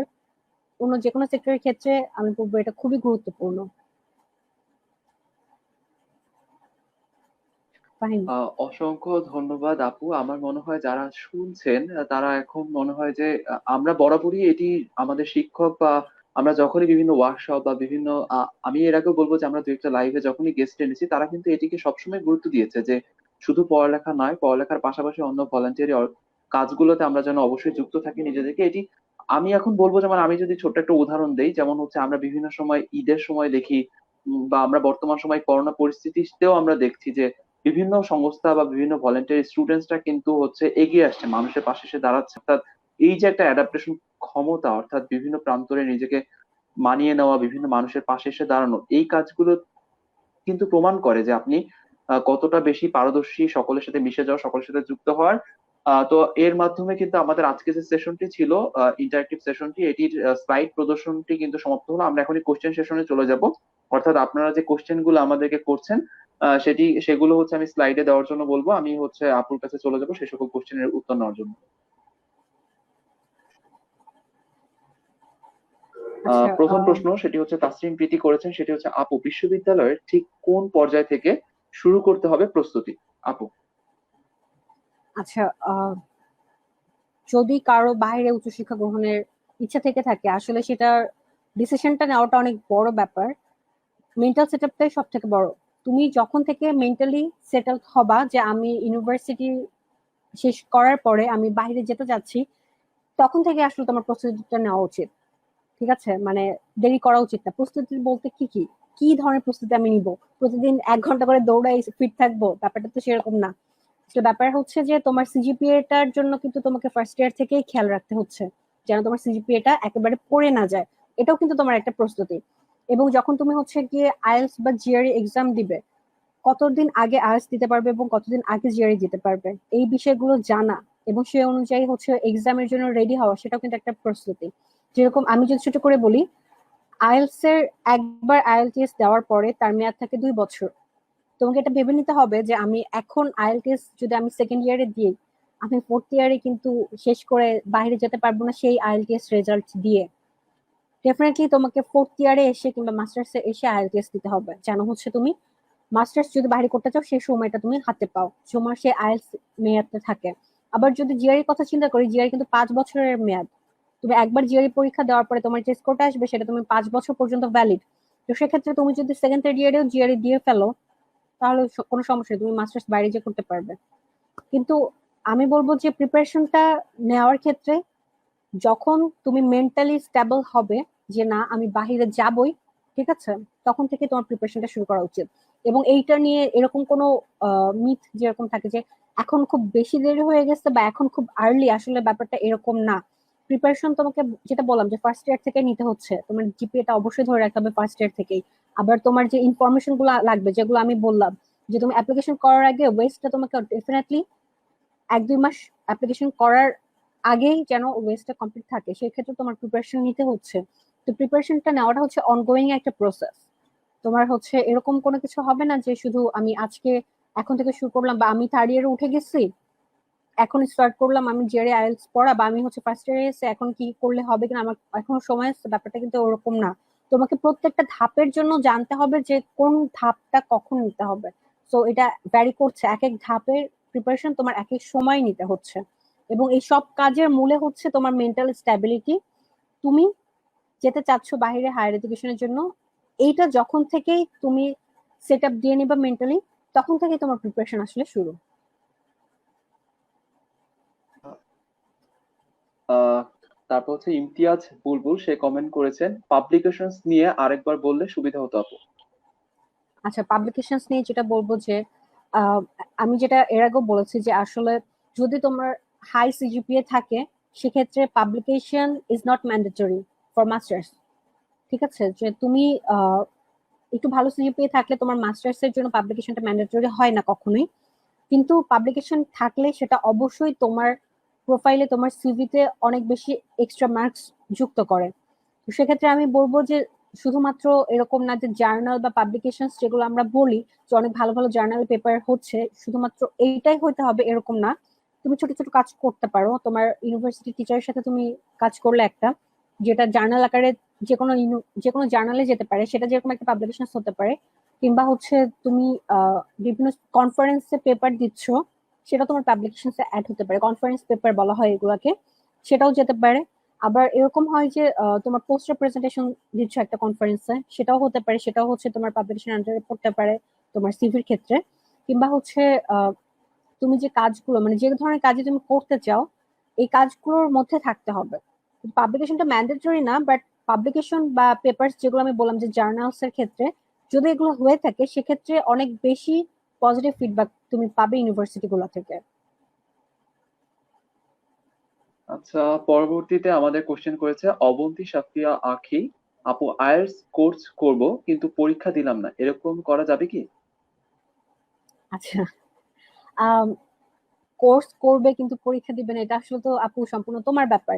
তুমি যদি যেতে চাও বাইরে তাহলে তোমার আইএলটিএস স্কোরটা লাগবে। তো সেক্ষেত্রে তুমি হচ্ছে পরীক্ষা না দিয়ে তো যেতে পারবে না, তোমাকে পরীক্ষা দিতেই হবে। তুমি এটা করতে পারো যে আমি এখন কোর্স করলাম, সেকেন্ড ইয়ারে কোর্সটা করলাম, সেক্ষেত্রে হচ্ছে গিয়ে আমি পরবর্তীতে ফোর্থ ইয়ারে যে আইএলটিএস পরীক্ষাটা দিয়ে তারপরে আমি অ্যাপ্লিকেশন করলাম, হয়তো এটা করতে পারে। তুমি যদি এটার কথা বলে থাকো যে আমি এখন কোর্সটা করে নিলাম কিন্তু আমি পরীক্ষাটা এখন দিলাম না, পরীক্ষাটা আমি পরে দিব, সেটা করা যাবে কিনা? হ্যাঁ, সেটা করা যাবে, কিন্তু এক্ষেত্রে কিছু প্রবলেম পরে যে তৈরি হয়ে যায়। আমি যেগুলো হচ্ছে গিয়ে আমি যেটা আমি শুরুতে বলেছিলাম আইএলটিএস এর ব্যাপারে, যখন বলি যে আমি একটা সেশন ইনশাল্লাহ নিব নবজাগরণের আন্ডারে, সেটা হচ্ছে গিয়ে শুধুমাত্র আইএলটিএস নিয়ে, যে আইএলটিএস করে আইএলটিএস দিয়ে তুমি পৃথিবীর কতগুলো দেশে যেতে পারবে, কত জায়গায় কতভাবে স্কলারশিপ পাবে, শুধু স্কলারশিপের জন্য না, ইভেন বাংলাদেশেও কোন কোন জায়গায় তোমার চাকরির ক্ষেত্রে আইএলটিএস লাগে সেসবও আমি সবকিছু বলবো ইন ডিটেলস। আইএলটিএসটা আসলে আহ কতদিনের মধ্যে কোচিং করা উচিত বা কতদিন পরে হচ্ছে গিয়ে পরীক্ষা দেওয়া উচিত, এগুলো সবই আমি ডিটেলস বলবো। তবে আপু যেহেতু তুমি প্রশ্নটা করেছো, আমি ছোট্ট করে শুধু এটুকু বলবো যে আইএলটিএস কোচিং যদি তুমি করে ফেলো তাহলে উইদিন 3 to 4 মান্থস পরীক্ষাটা দিয়ে দেওয়া বেস্ট। কারণ হচ্ছে এটা একটা প্রসিডিউর, যেটা হচ্ছে তোমার ভাষার শিক্ষা। তো তুমি ভাষার চর্চাটা যত করবে তত তোমার ভাষাটা উন্নত হবে। আমি যদি এখন 10 বছর বাংলা না বলি, আমার বাংলাটা কিন্তু অনেকটাই খারাপ হয়ে যাবে। এটা যেরকম সত্যি কথা, যেহেতু ইংরেজিটা আমাদের মাতৃভাষা না, আমরা সবসময় সব জায়গায় ইংরেজি বলি না। তো আইএলটিএসটা হচ্ছে জাস্ট একটা ভাষার পরীক্ষা, যে তুমি একটা ভাষায় কতটা দক্ষ। এখানে তোমাকে কোনো গ্রামাটিক্যাল চেক করবে না, এখানে তোমাকে কোনো বড় প্রশ্ন লিখতে দিবে না, এখানে কোনো কিছুই নাই। সব জাস্ট শুধু দেখবে যে তুমি এই ভাষাটা বুঝতে পারছো কিনা, বলতে পারছো কিনা। তো সেই টেস্টের জন্য এটা তো তুমি একটা যখন কোচিং করে তখন হয় কি যে একটা প্র্যাকটিসের মধ্যে থাকে। তো ওই সময়টা হচ্ছে গিয়ে একটা পার্সন কাইন্ড অফ, আমি বলবো যে সে হাইয়েস্ট দিতে পারে, যে তার যে হচ্ছে গিয়ে প্র্যাকটিস সেশন গুলো চলে বা হচ্ছে গিয়ে যেভাবে সে নিজেকে প্রিপেয়ার করে, তো সেক্ষেত্রে সে হচ্ছে গিয়ে হাইয়েস্ট পর্যায়ে থাকে পরীক্ষাটা দেওয়ার জন্য। তো তুমি চাইলে পরে দিতে পারো, এটা তো কোনো সমস্যা নাই। কিন্তু আমি পার্সোনালি সাজেস্ট করবো যে কোচিং করে ফেললে আহ তাড়াতাড়ি পরীক্ষাটা দেওয়াটা তোমার জন্য সুবিধাজনক হবে। আচ্ছা, আমরা হচ্ছে কি লিখেছে, আহমেদ আল সাদিক কোশ্চেন করেছে, আসসালামু আলাইকুম আপু, হায়ার স্টাডিজ এর জন্য ইডিএক্স, উডেমি, কোর্সেরা এই ধরনের প্ল্যাটফর্মের সার্টিফিকেট কি কোনো কাজে দিবে? আচ্ছা, সাদিক ভাইয়া, হ্যাঁ, খুব ভালো একটা কোশ্চেন করেছো তুমি। যে আমরা আসলে যেহেতু এখন এই প্যান্ডেমিকের সময় অনেকে কিন্তু ঘরে বসে আছে, তো ঘরে বসে থেকে কিন্তু অনেকেই এই কোর্স গুলা করে কাজে লাগাচ্ছে। এবং ডেফিনেটলি যখন তুমি হায়ার স্টাডিজ এর জন্য যাবে, তুমি যখন অ্যাপ্লিকেশন করবে, তোমার সিভিতে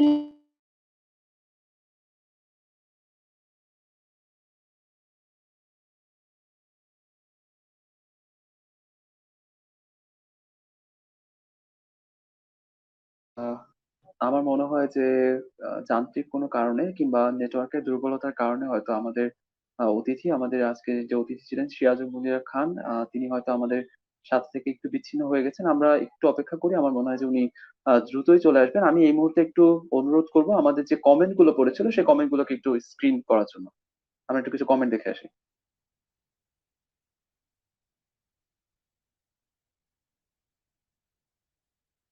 আচ্ছা, আবুল কালাম আজাদ লিখেছেন, we are very eager to enjoy our live session with আপু and ভাইয়া। Thank you Azad. জাকির হোসেন লিখেছেন, আসসালামু আলাইকুম ভাইয়া ও আপু। ওয়ালাইকুম আসসালাম জাকির ভাইয়া, আমাদের সাথে থাকার জন্য অসংখ্য ধন্যবাদ। শোভন বিশ্বাস লিখেছেন, আসসালামু আলাইকুম ভাইয়া এবং আপু। ওয়ালাইকুম আসসালাম, সাথে থাকার জন্য ধন্যবাদ। আহ জাহিদুল ইসলাম সুমন লিখেছেন, আসসালামু আলাইকুম। ওয়ালাইকুম আসসালাম, সাথে থাকার জন্য অসংখ্য ধন্যবাদ।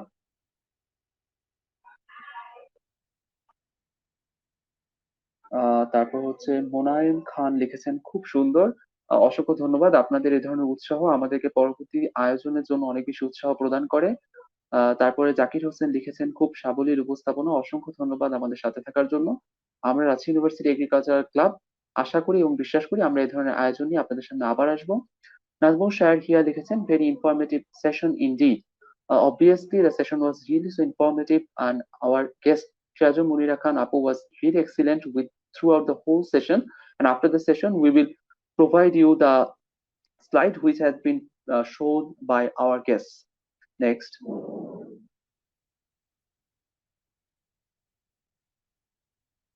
আলফি শারিন বৃষ্টি কমেন্ট করেছেন, হুম জয়েন করছি, অসংখ্য ধন্যবাদ আমাদের সাথে জয়েন করার জন্য। আমার মনে হয় আমাদের স্পিকার গেস্ট সিরাজুল মুনিয়া খান আপু চলে এসেছেন। আমার মনে হয় আপুর ওখানে মেবি ইলেকট্রিসিটি চলে গেছে। আপু, যে কোশ্চেনটি আপনাকে করা হয়েছিল কোশ্চেনটি আবার স্ক্রিন করা হয়েছে, আপনি উত্তর দিতে পারেন। আচ্ছা, হ্যাঁ, সরি ফাইম, আসলে আমার এখানে ইলেকট্রিসিটি চলে যাওয়ার কারণে হচ্ছে একটু প্রবলেম হয়ে গেছে, আমার নেটটা চলে গিয়েছিল। তো আমি যেটা বলছিলাম যে যখন হচ্ছে গিয়ে এই কোর্সগুলো করা হচ্ছে আহ বিভিন্ন প্ল্যাটফর্ম থেকে, অনলাইন প্ল্যাটফর্ম থেকে, সেই কোর্সগুলো কিন্তু তোমাকে একটা ফিডব্যাক দিচ্ছে তুমি একটা বিষয়ের উপর পারদর্শী হয়ে যাচ্ছ।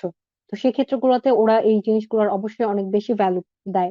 ইভেন হচ্ছে গিয়ে আমি যদি বলি আমার নিজের পার্সোনাল যেই কথাটা আমি বলতে চাই, যে আমি হচ্ছে বিভিন্ন ল্যাঙ্গুয়েজ যেহেতু আমাদের শিখতে হয় স্ট্যাটিস্টিশিয়ান হিসেবে, তো আমরা কিন্তু ল্যাঙ্গুয়েজ গুলো কোত্থেকে শিখি, আমরা কিন্তু বিভিন্ন এরকম অনলাইন প্ল্যাটফর্ম থেকেই শিখি। তো সেক্ষেত্রে দেখা যায় যে এই সার্টিফিকেট গুলো যখন ওখানে শুরু করা হয় বা বলা হয় যে আমি অমুক জায়গা থেকে হচ্ছে গিয়ে এই কোর্সটা করেছি, তখন এটা কিন্তু আসলে ভ্যালু, এটা ভ্যালু দেয় ওখানে। তো অবশ্যই অনলাইন কোর্স তোমরা যারা করছো কিংবা যারা করেছো, এটা তোমাদের সময়টা আসলে বৃথা না, এটা আসলে কাজে দেয় এবং তারা এই জিনিসগুলোকে একসেপ্ট করে। আহ অসংখ্য ধন্যবাদ আপু। আমার কাছে মনে হয় আমরা আর দু একটা কমেন্ট দেখি। মোহাম্মদ ইসরাইল হোসেন কমেন্ট করেছেন, আপু ভালো সিজিপিএ বলতে রেঞ্জ আসলে কত? লো সিজিপিএনদের জন্য তো কিছু বলেন, এরকম কিছু একটা বলেছেন। আহ জন্য কিছু বলেন, মানে ভালো সিজিপিএ বলতে আসলে কত? আমার মনে হয় যে আপু এই জায়গাটা অনেকের কাছে অনেক ধোঁয়াশাপূর্ণ থেকে যায়। আমরা এটা আমরা আজকে সর্বশেষ প্রশ্ন হিসেবে রাখছি, আমরা আর কোনো কোশ্চেন নিচ্ছি না আজকে। আমি জাস্ট এখানে একটু অ্যাড করে নিই। সেটি হচ্ছে যে আপু হচ্ছে সামনে, আমি যদি ভুল না করি সেটি হচ্ছে মেবি 30শে এপ্রিল 9টা 9টা 30 মিনিটে তার হচ্ছে এখানে তো উনি আলোচনা করেছেন সম্পূর্ণ প্রক্রিয়াটি নিয়ে, অর্থাৎ বিদেশে উচ্চশিক্ষার জন্য আপনার প্রস্তুতি এবং হচ্ছে ভর্তি প্রক্রিয়া আদ্যোপান্ত। সেখানে অত্যন্ত গুরুত্বপূর্ণ একটি বিষয় ছিল আইএলটিএস। সেটি আপনি কিভাবে কোথায় কোথায় কাজে লাগতে পারে, সেটি আপনি কিভাবে করতে পারেন, সেই সমস্ত প্রক্রিয়া নিয়ে আপু হচ্ছে ওই সেশনটি করবেন, এবং সেশনটি কিন্তু সকলের জন্য উন্মুক্ত। ঠিক আছে। আর হচ্ছে আরেকটা বিষয় সেটি আমি মেনশন করতে চাই, সেটি হচ্ছে কারো যদি আরো কোনো কোশ্চেন থাকে, অর্থাৎ আজকে সেশনটি করার পরে কিছু কোশ্চেন রয়ে গেছে যেটি আপনার কাছে ক্লিয়ার হয়নি, তাহলে সেটি অবশ্যই আপনি আমাদের পেজের ইনবক্সে লিখে পাঠাবেন। আমাদের পেজ থেকে সেই প্রশ্নগুলোকে হচ্ছে আপুর কাছে পাঠিয়ে দেওয়া হবে। আপু সেটি উত্তর করার পর আমরা আপনাকে সেটি আবার পৌঁছে দিব। অর্থাৎ আপনার যদি কোনো কোশ্চেন থাকে আপনি সেটি অবশ্যই আমাদেরকে লিখে পাঠাতে পারেন। ঠিক আছে, আমরা আপুর কাছে চলে যাচ্ছি আপু। সেই সেশনটি কিন্তু সকলের জন্য উন্মুক্ত, অর্থাৎ আপনি চাইলে কিন্তু সেই সেশনটিতে জয়েন করতে পারেন। এবং এক্ষেত্রে আরেকটি কথা বলতে চাই, আপু কিন্তু অত্যন্ত ভালো একজন ইনস্ট্রাক্টর, অর্থাৎ তিনি কিন্তু বাইরে যাওয়ার আগে, আমি যদি ভুল না করি, আপু কয়েক মাস মেবি ইনস্ট্রাক্টর হিসেবে ছিলেন আইএলটিএস এর। যাই হোক, আমরা আপুর কাছে কোশ্চেনের অ্যান্সার নিতে চলে যাচ্ছি। আচ্ছা, যে প্রশ্নটা সর্বশেষ যে প্রশ্নটা করেছেন, আমি আসলে ভাইয়ের নামটা ভুলে গেছি, যে প্রশ্নটা কে করেছিল, যে আপু ইসরাইল ভালো হোসেন সিজিপিএ করেছিলেন বলতে সিজিপিএ আসলে নিয়ে। কি বোঝায়। হ্যাঁ, ইসরাইল হোসেন ভাইয়া যিনি করেছেন কোশ্চেনটা। আসলে ভালোর কিন্তু কোনো সীমা থাকে না, যে কতটুকু ভালোকে আমরা ভালো বলবো এটার কোনো সীমা থাকে না। কিন্তু আমি যদি একটা রাফ ক্রাইটেরিয়া বা রাফ একটা এক্সাম্পল দেই, সেটা হচ্ছে মোটামুটি 3.50, এর আশেপাশের যে রেঞ্জটা, এটা হচ্ছে মোটামুটি মিড রেঞ্জ। এই রেঞ্জে থাকলে মোটামুটি লেভেলের ইউনিভার্সিটি গুলাতে তোমার হয়ে যাবে। কিন্তু তুমি সর্বনিম্ন কতটুকু নামতে পারবে, সেক্ষেত্রে আমি বলবো যে 3.20 নিচে নামাটা খুব কষ্টকর হয়ে যাবে তোমার ক্ষেত্রে। যদি হচ্ছে তুমি 3.20 নিচে নামো, সেক্ষেত্রে তোমার হচ্ছে গিয়ে বাহিরে স্কলারশিপের ব্যাপারটা খুব কঠিন হয়ে যাবে। তখন কিন্তু তোমাকে আদার্স যে কাজগুলো যেটা বললাম, যে পাবলিকেশন, কোলাবোরেটিভ ওয়ার্ক বা জার্নাল, এই ক্ষেত্রগুলোতে তাহলে তোমাকে অনেক বেশি প্রোডাক্টিভিটি শো করতে হবে। ঠিক আছে, কিন্তু তুমি যদি 3.20 উপরে রাখতে পারো, সেটা তোমার জন্য আলহামদুলিল্লাহ অনেক ভালো একটা হচ্ছে পজিটিভ ফিডব্যাক দিবে। আর হচ্ছে গিয়ে 3.5 অ্যারাউন্ড হচ্ছে একটা মিড রেঞ্জ, এবং এর উপরে তুমি যত যেতে পারো। ফাহিম, কোশ্চেন গুলা কি অ্যান্সারটা কি ক্লিয়ার হচ্ছে? মানে তোমার কাছে যদি বলি যে তুমি কি ব্যাপারটা ক্লিয়ার বুঝতে পেরেছো? হ্যাঁ আপু, আমি একদম পরিষ্কারভাবে বুঝতে পেরেছি। অর্থাৎ সিজিপিএ নিয়ে আমরা যে প্যানিকড হই, ওই প্যানিকটা এরকম হওয়ার দরকার নেই। অর্থাৎ 3.5 এর আশেপাশে সিজিপিএ কিন্তু একটি ভালো সিজিপিএ হিসেবে কাউন্ট হয়।